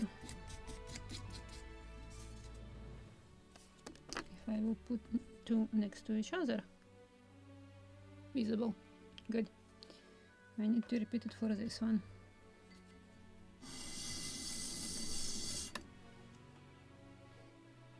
Just what I'm making here.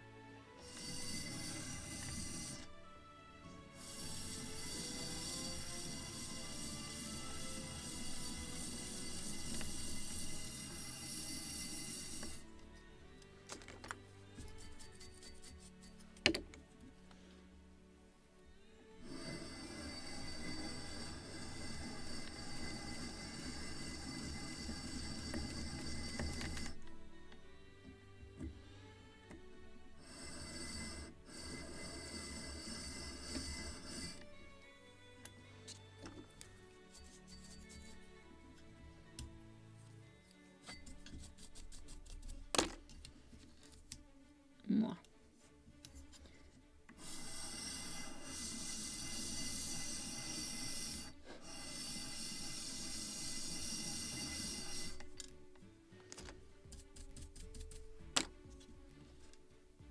More.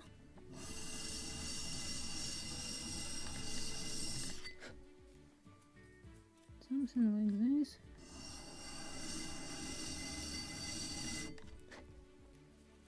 Just along the fibers to make it beautiful. Like this. Finally, let's glue it.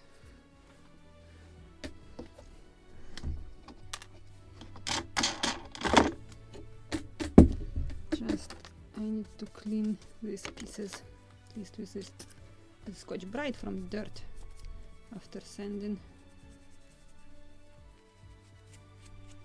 And actually I need to sand probably the front piece.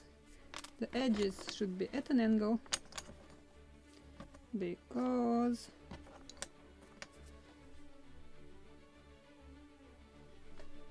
where is it? Piece.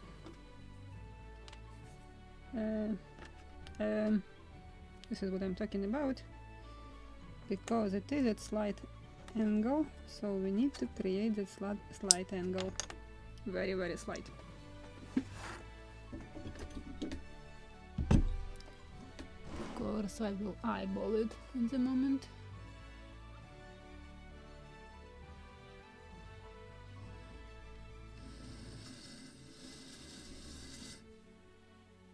Just really very little.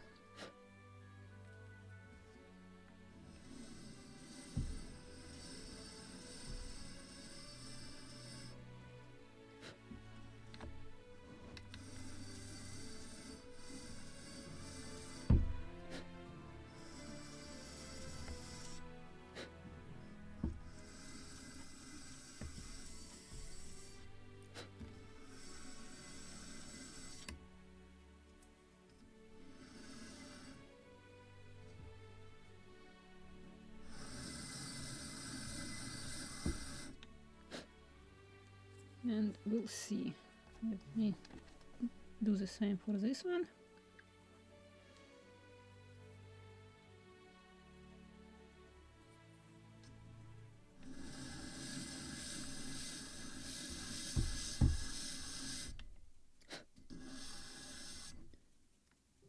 And this side.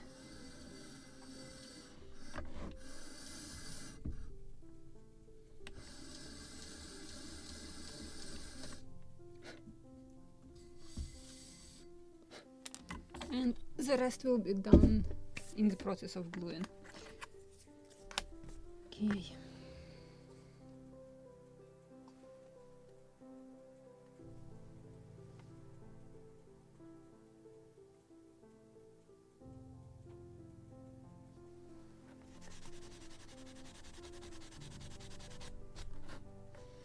Right, this one is dirty, still dirty.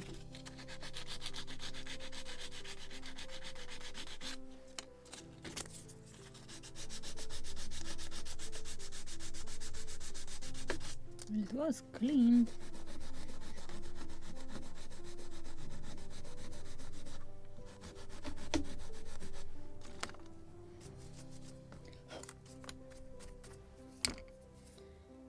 And I need to glue all these tiny pieces right here. Then I will sand this side. Yeah. On each side. So let me grab a drop of fresh PVA glue.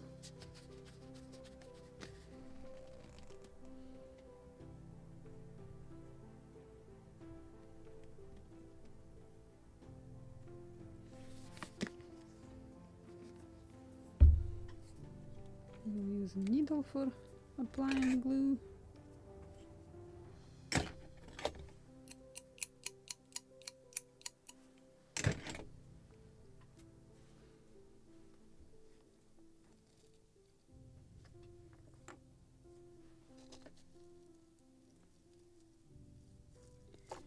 And basswood is like a sponge. It soaks glue in, just really like sponge. That's why I will apply it on both sides to create strong gluing surface or layer of glue.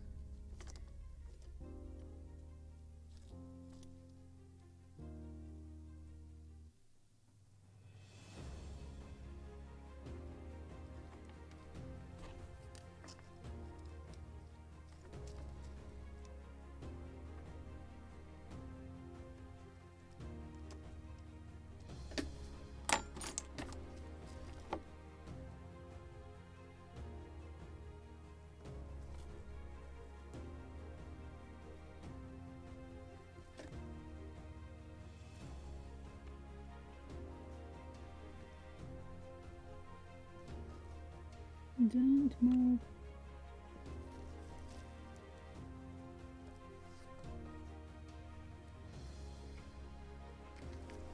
And I need to clean all these drops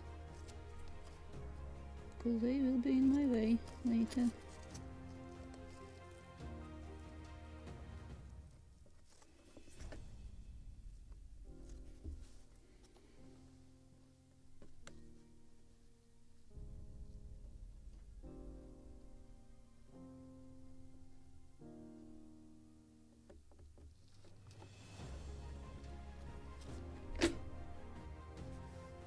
Like this.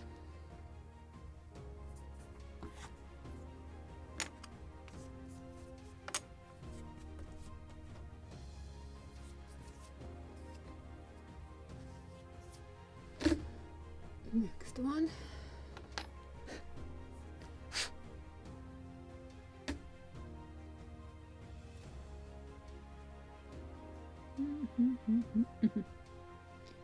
Finally found proper position.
What is this?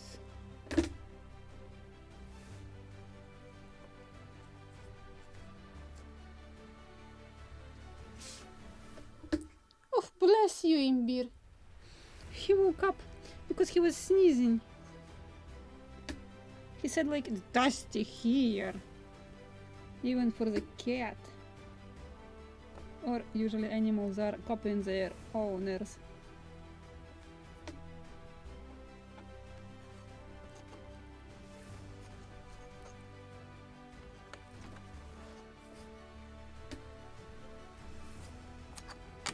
Two more of these.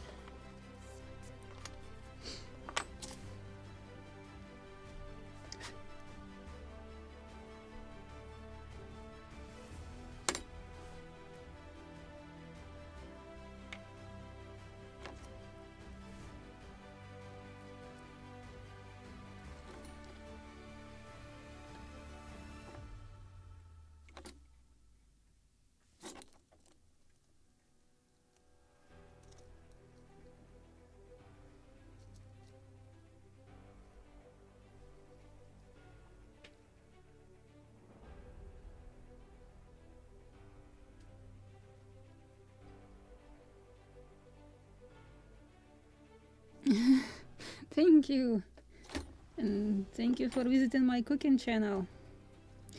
Actually, that was the idea, to keep together all my recipes, because I like to try something new, sometimes just to experiment, and then like, oh, how I made that cake, and just to reproduce the same cake which I made once, I have to bake another 3, and when I finally will get the proper one. So yeah, that was just also the purpose, to keep together all my recipes, or proportions. We have even a joke, this is about older generation, like the granddaughter comes to grandma like, grandma, can you give me your recipe of your favorite something, let's say some pastry. Like, yes, sure. So she's sitting, taking pen, and she's ready to record, write the recipe, and grandma says like, so you can take some flour like this, 1 or 2 pots, and gets something from her storage, is a pot of flour. Like, so how many flour are there? I don't know, 500 grams, 600 grams. You will see, you probably will add more in the process. So like, okay, then you can take a few eggs. How many exactly? 2 or 3, depends how much would you like. Like, right. Then you will take some butter. So how much butter? Just a piece. So how many grams? Like, no, 2 or 300 grams. Depends how you like it. So etc. So everything just eyeballing it. So at the end of the recipe, the grandchild says like, okay, right, we'll go and buy some in the store. Because it's very difficult. Constantly a new recipe when you are baking. This is about my grandmother's too. She was always eyeballing everything. So I just want to keep my recipes in order. So I decided that maybe this is a good idea.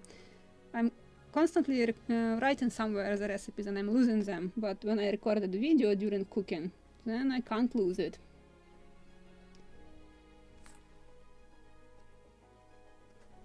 Actually, talking about cakes, I have my favorite honey cake, and to reproduce the proper one I have to make 2 or 3 before I will finally remember the proportion of recipe.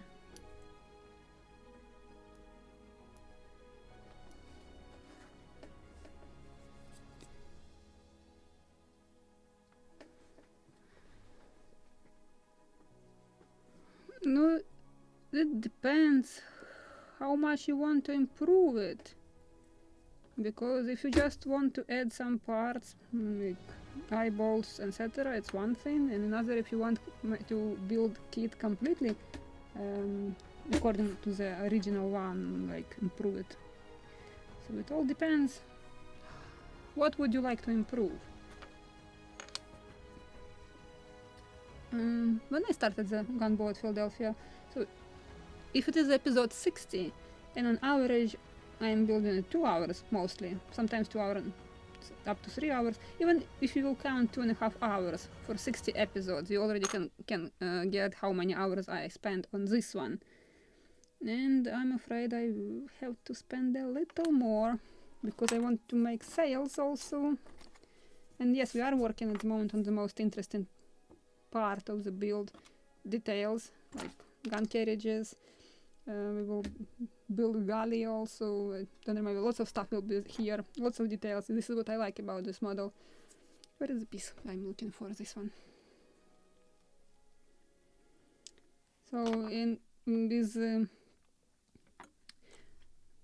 live streams you can get exactly the quantity of hours spent on the model, because usually my videos, which you can see regular videos on Friday, on average they are from 40 to 80 hours each, and I'm editing in 20-30 minutes.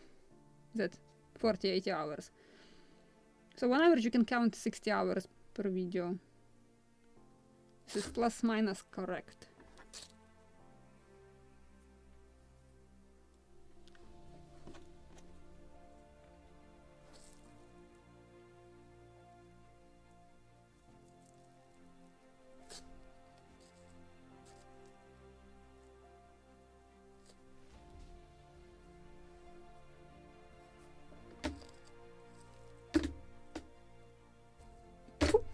Wrong direction, wrong side. Need to scrape it. I was wondering, something is not right. Now I know what. Just need to scrape it, so I won't leave any stains.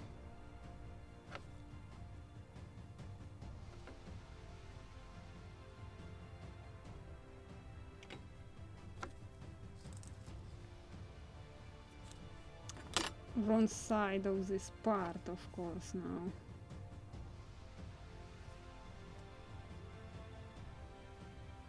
Do like this. Let me scrape glue from this part.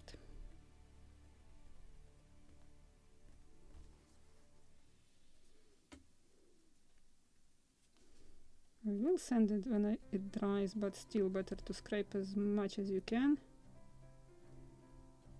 because it is easier to do now while it is not dry. And let's glue it.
Okay, so I believe I have to. Oh, actually, I can glue them completely. I can sand what I glued previously. It's already dried enough, so I can sand it. Yay! Beautiful.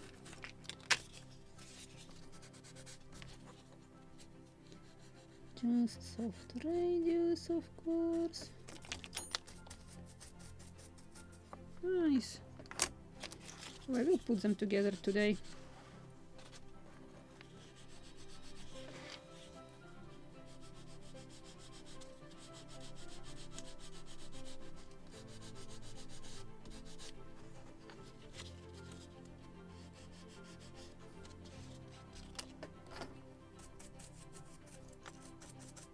Now this will be the most interesting part, to cut the proper length of this. And let me measure.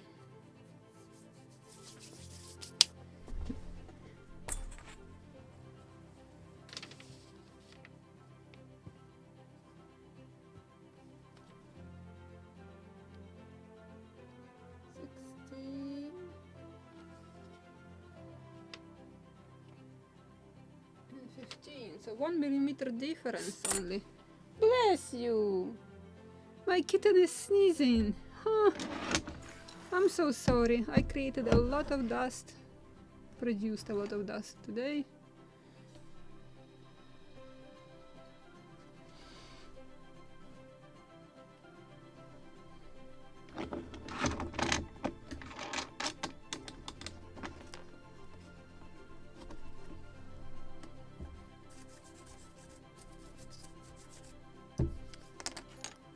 Let's make a proper edge. I will make them perfectly 90 degrees first, and then I will... Actually, I can cut immediately at an angle. We'll eyeball it. We'll see. 1, 2, 3. Too big, probably.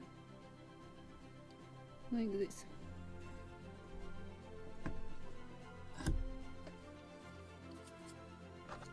What I said, 16 and 15?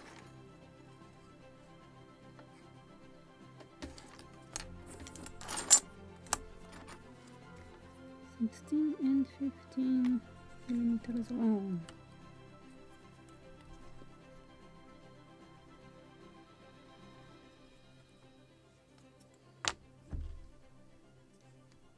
A little longer first, and then I will eyeball the angle.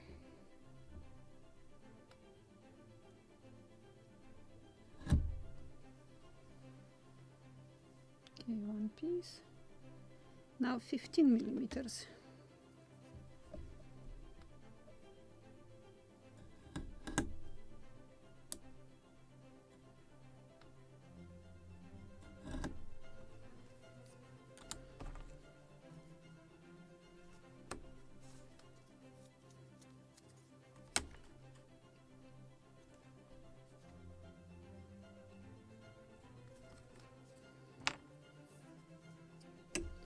Let me cut first just a little longer. Now I will cut the proper length.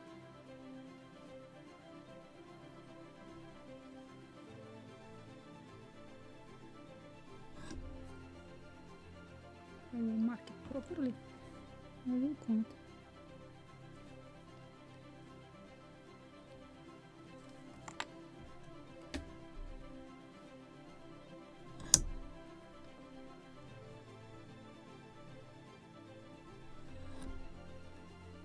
Let's try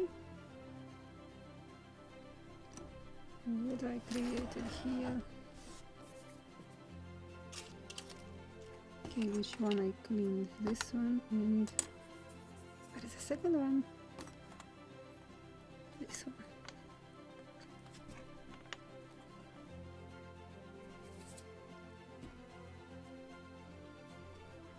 Which one is 15 millimeters long?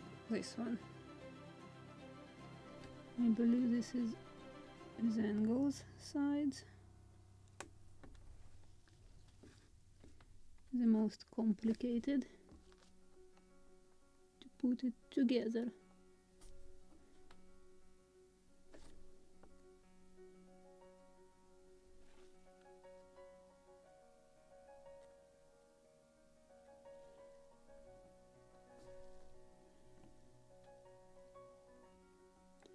And where is that front piece? So I will get an idea which side to sand, or which piece to sand.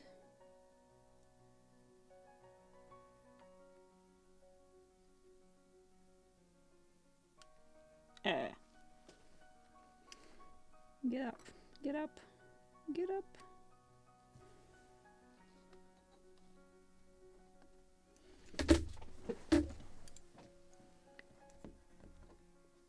Okay, now I need to put this one closer, and I will mark what I have to sand.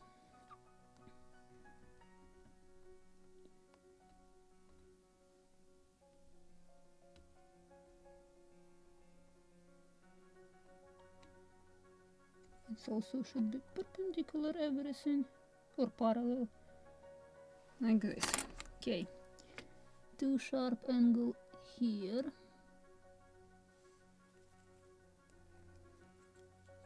Same here. And the rest is alright actually. So slight touch on the disc sander to fix angle.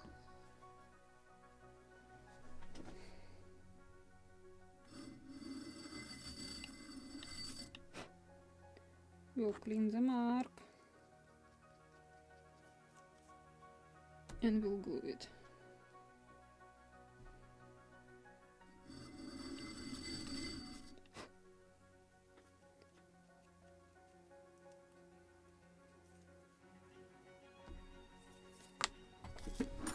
Now this should be good.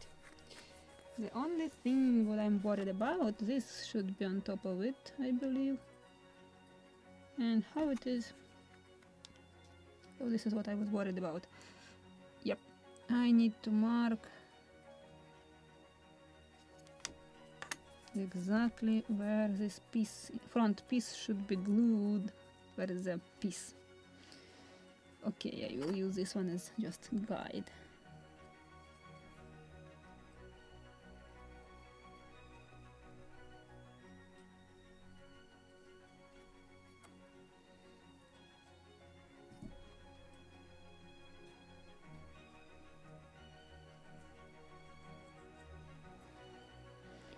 Like this.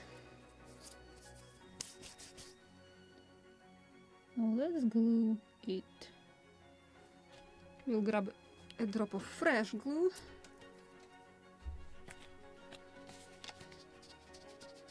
And I need clamps. A drop of fresh glue. Come on, come on, come on, come on, come on. Don't need that much. And clamps.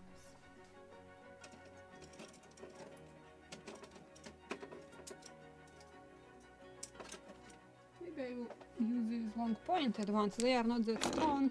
They will hold it. We'll see which one I will use.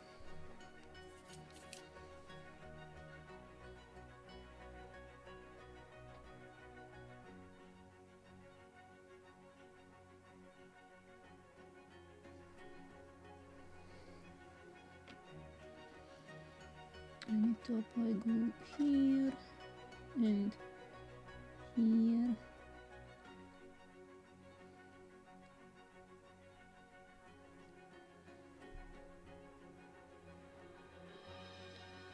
And here.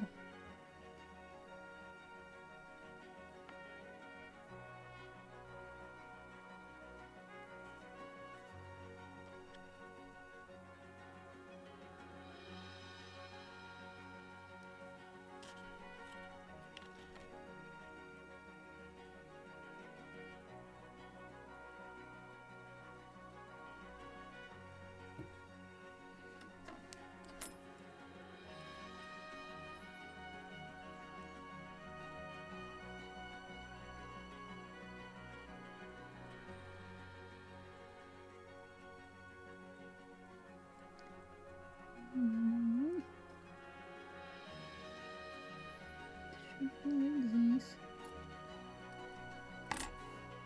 Let me clean.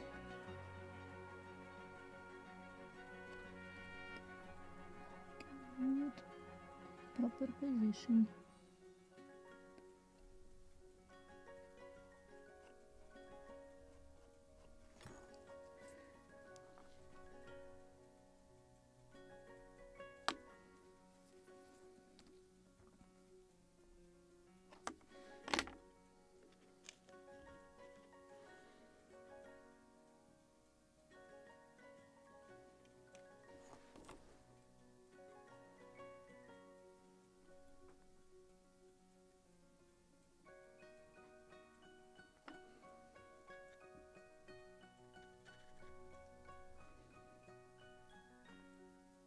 And of course I don't remember how I was assembling the previous one. And I remember that I created order in which to glue it. Just don't remember it.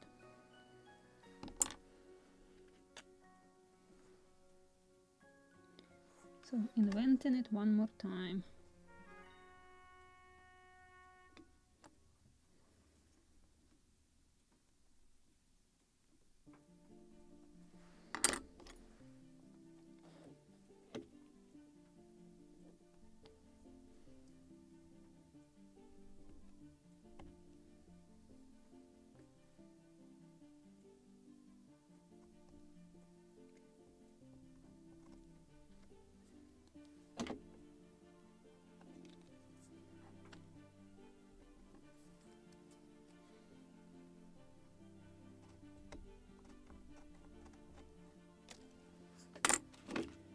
And now for this side.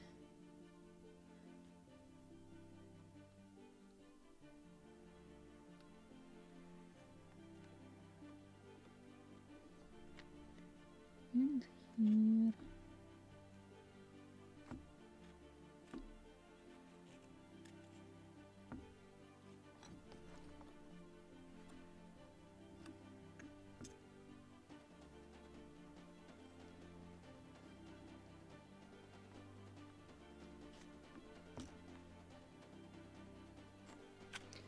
Now that moment, then you have to put it together.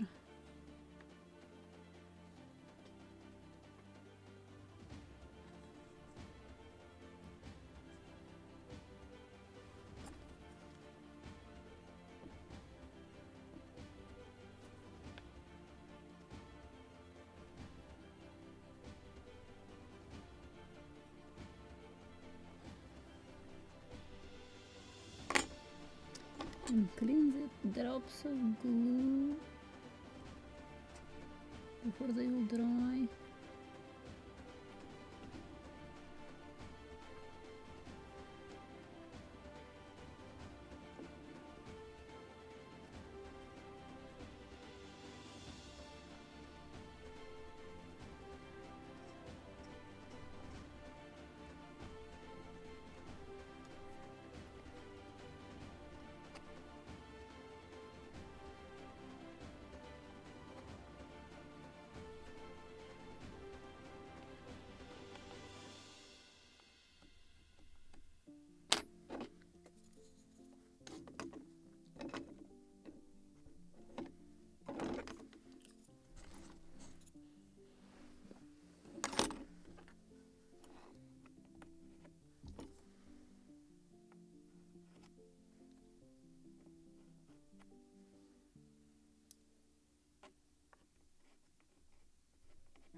Maybe this one will do the job.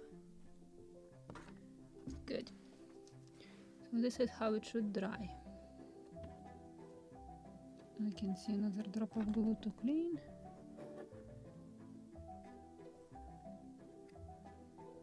And here.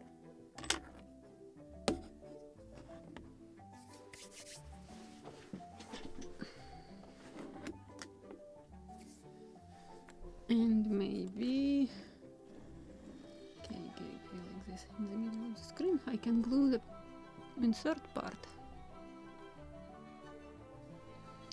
This one, which we were sending separately, let me clean it a little.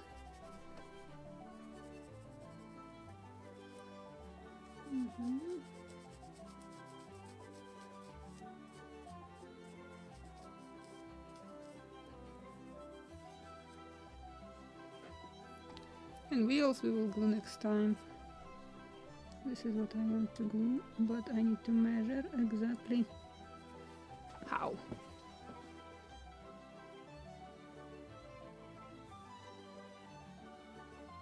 Many drawings.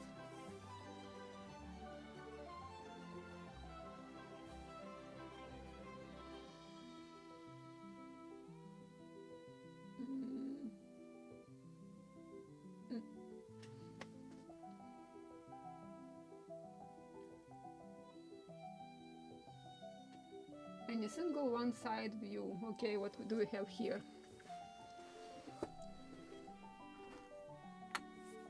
Where I just dropped this piece? I was cleaning, holding it. It's right here. So theoretically this edge or angle which we sanded should be right on the edge. Yeah, looks like it. So let's glue this one too.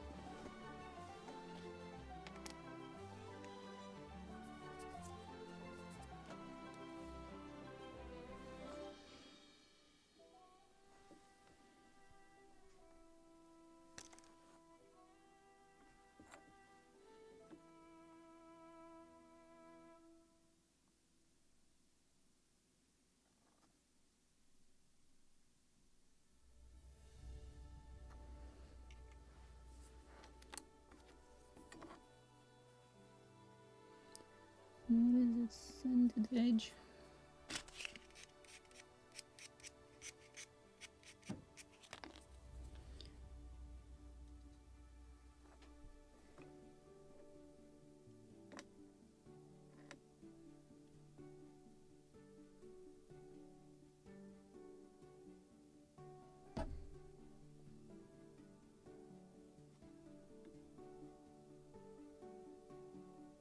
Like this. And let it dry. Should be perfectly in the middle.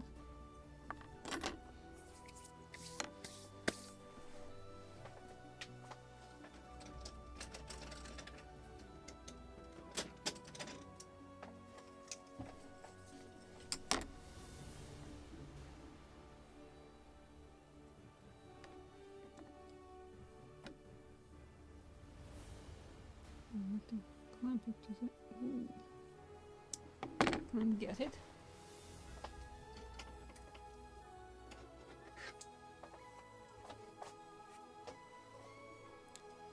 At least to one side.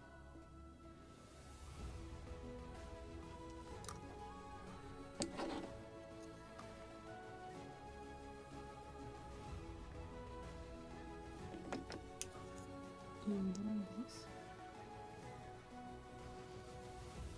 Super clumping,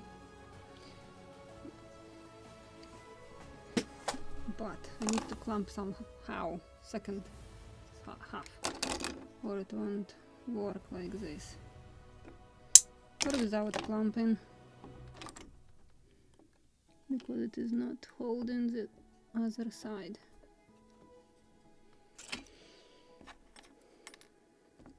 And only this.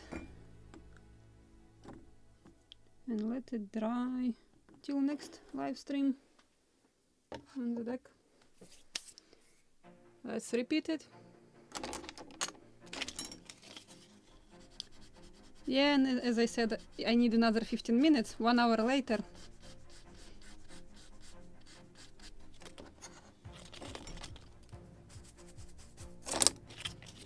So I will clean these tiny pieces.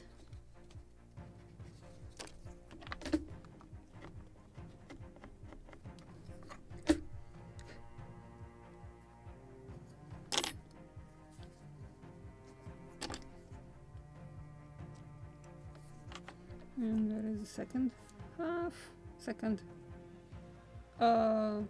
Just lost it. Come on, where is another piece? Half of the gun carriage. Such a huge piece. Oh, it's not funny. I'm searching for the same piece of gun carriage. Not here. This is a sliding gun carriage. Not here, not here. Oh, it was on the table. It was. Now it is under the table.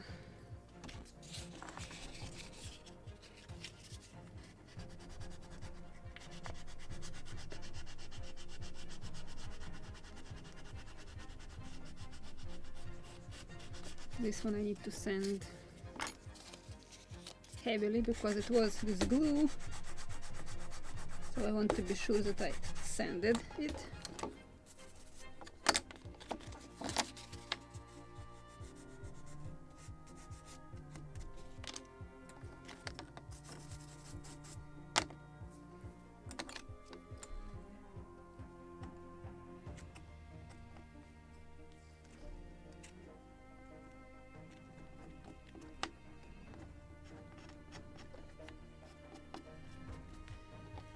Now I need to cut 2 pieces of wood, 15 and 16 millimeters long.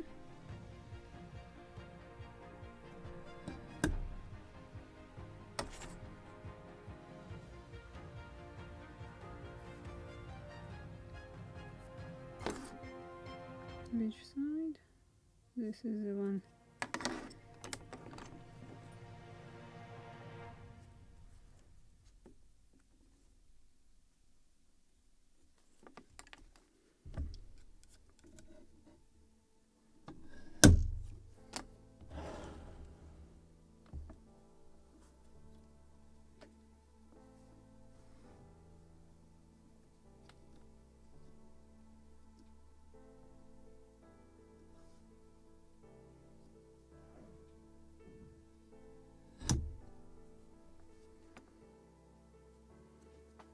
Okay, this is 16. Now one more. Oh, chipped off the wood. And this will be 15.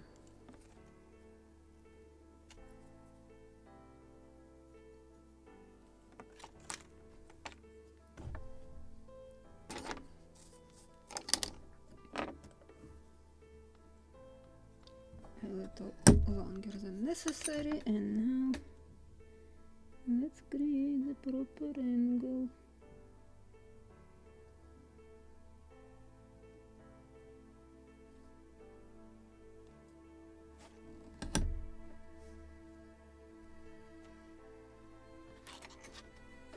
And we can glue it now.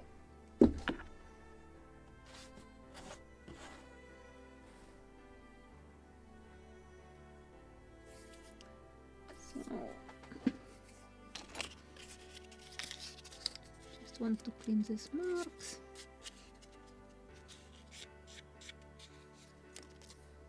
Let's try it dry and then glue.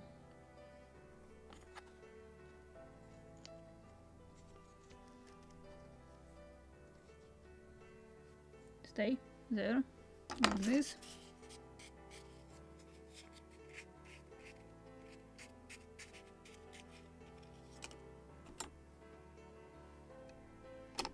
Oh, it was not the plan.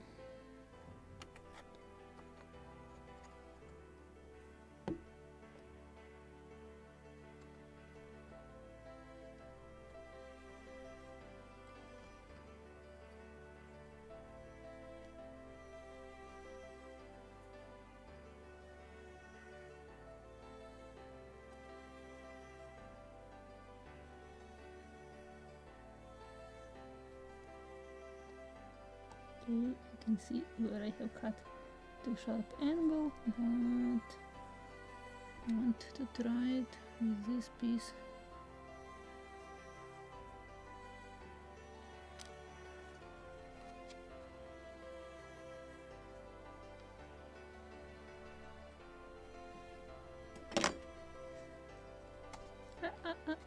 Stay there.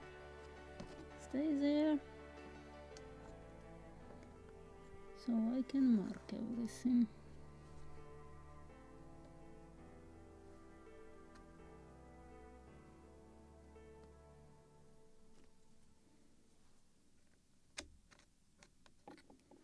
It should be like this. And I have too sharp angle here, too sharp angle here, and maybe a little too sharp here. Slight touches on the disc sander.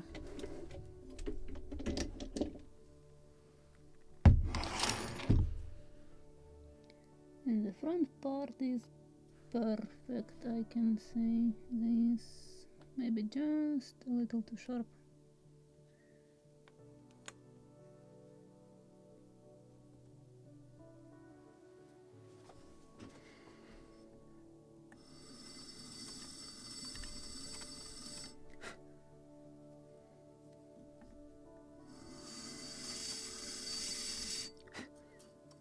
This is it.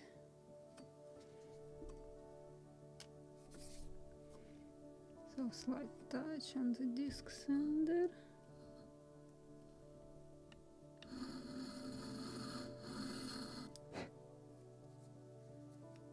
And now I will clean these marks. Then we'll flip the sides and forget which one was this angle side. Actually, it is visible when you are assembling it.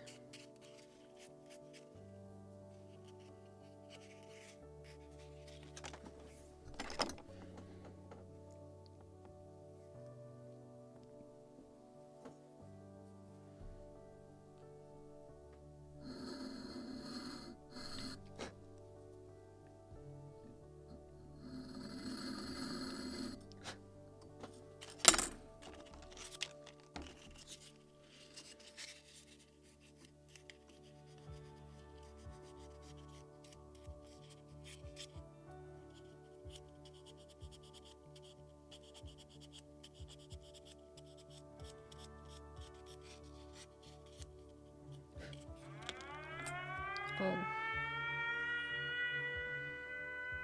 Attention, air raid alert.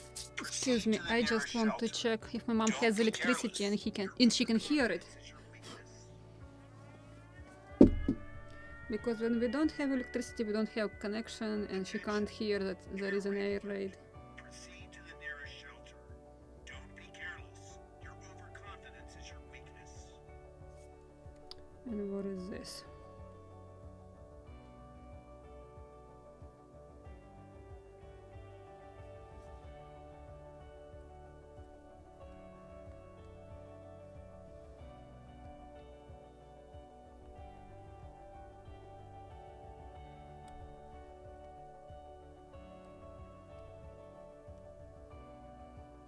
Okay, and this is ballistics. Give me literally 1 minute. I need to call my mom just to check that she is hiding and she is safe, or as safe as possible.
Forgot to turn on the sound. Good job.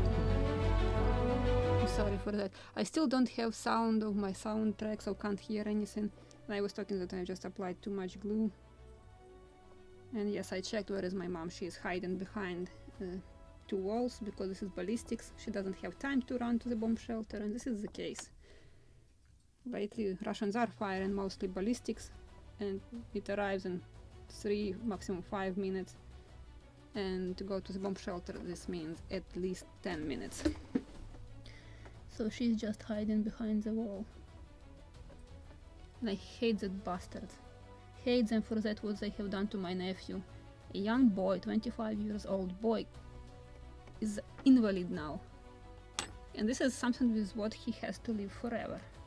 Or for destroyed building because of my aunt, because drone fell on her yard, and by pure miracle she was in the most farthest room. She stayed alive without any single one scratch. But the building was damaged, without window, roof was damaged. The only good thing that it was in the summer, it wasn't that cold.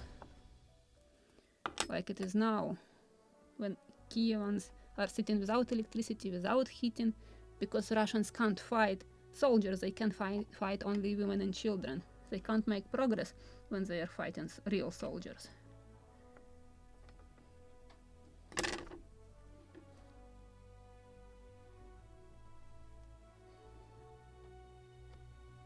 I'm sorry, that was just...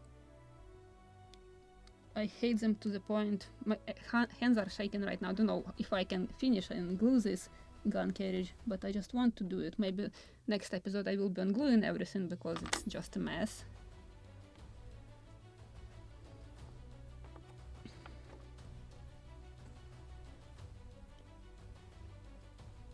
Just checking if they are firing.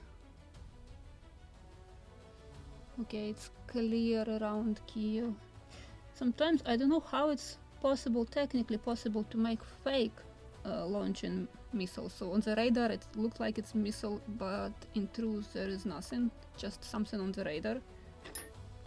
I prefer that than real missiles.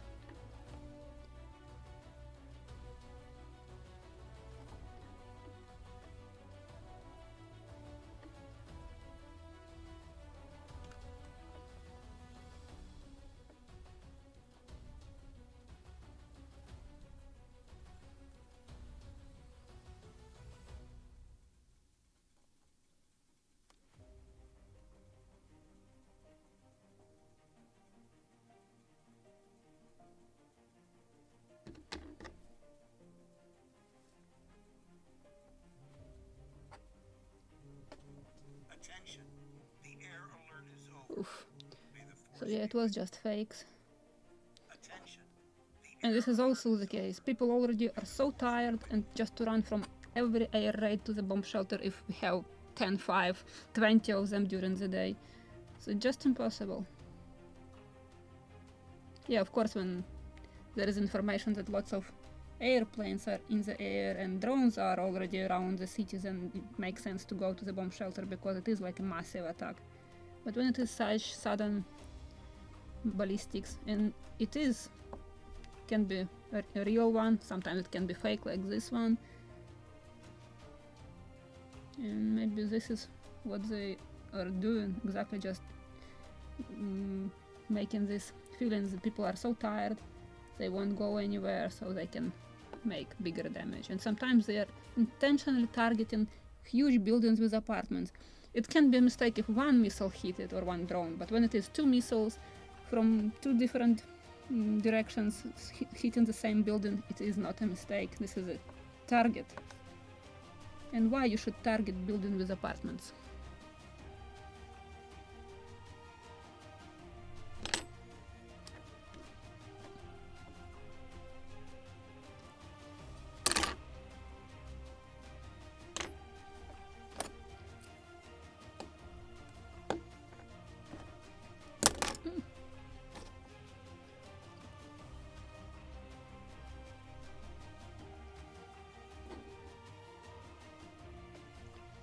Where is it? Small piece.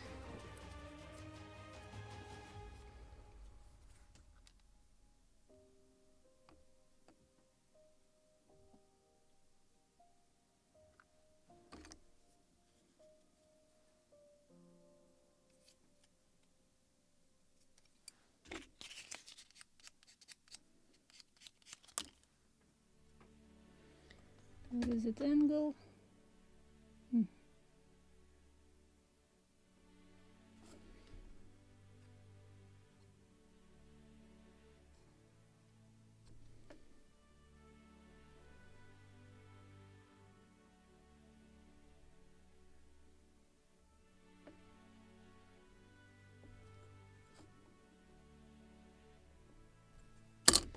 And drop of glue to clean.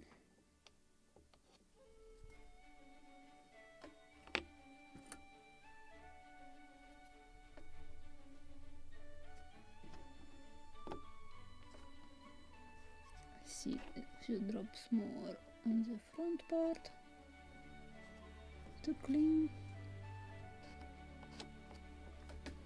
So I believe this is it for today. So yes, again 3 hours live stream, I'm sorry for that.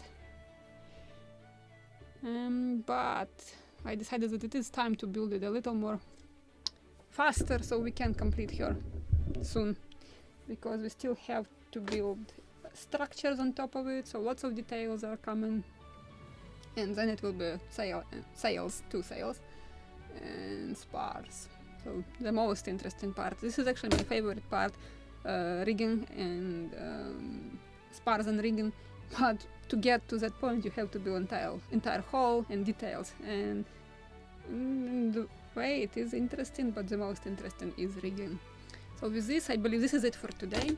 Thank you very much for coming, for joining me in this little adventure, and I hope to see more of your builds. Yesterday I was laughing from a video when I was oiling the deck. Oh, right, I wanted to oil wooden parts and didn't, so this should be what to start with for the next episode. But the funny thing is that the video, it was live video from the live streaming when I was oiling parts, and the author of the video was oiling his parts, same parts on his model, so it was funny to watch screen and then like what he is doing with his model, exactly the same. So it was funny. Thank you very much for that positive note. I was laughing. It was just pleasant to see. So I hope to see more of your photos and with your photos with your progress. And I want to thank sponsors of this channel. Thank you very much, guys. You are making possible to run it and make these regular episodes and issues. So thank you very much for your support. I really appreciate it. So with this, I wish you a very nice rest of the day, and I hope to see you in a week. Next Saturday, Sunday, same day, same days, same time. So, bye.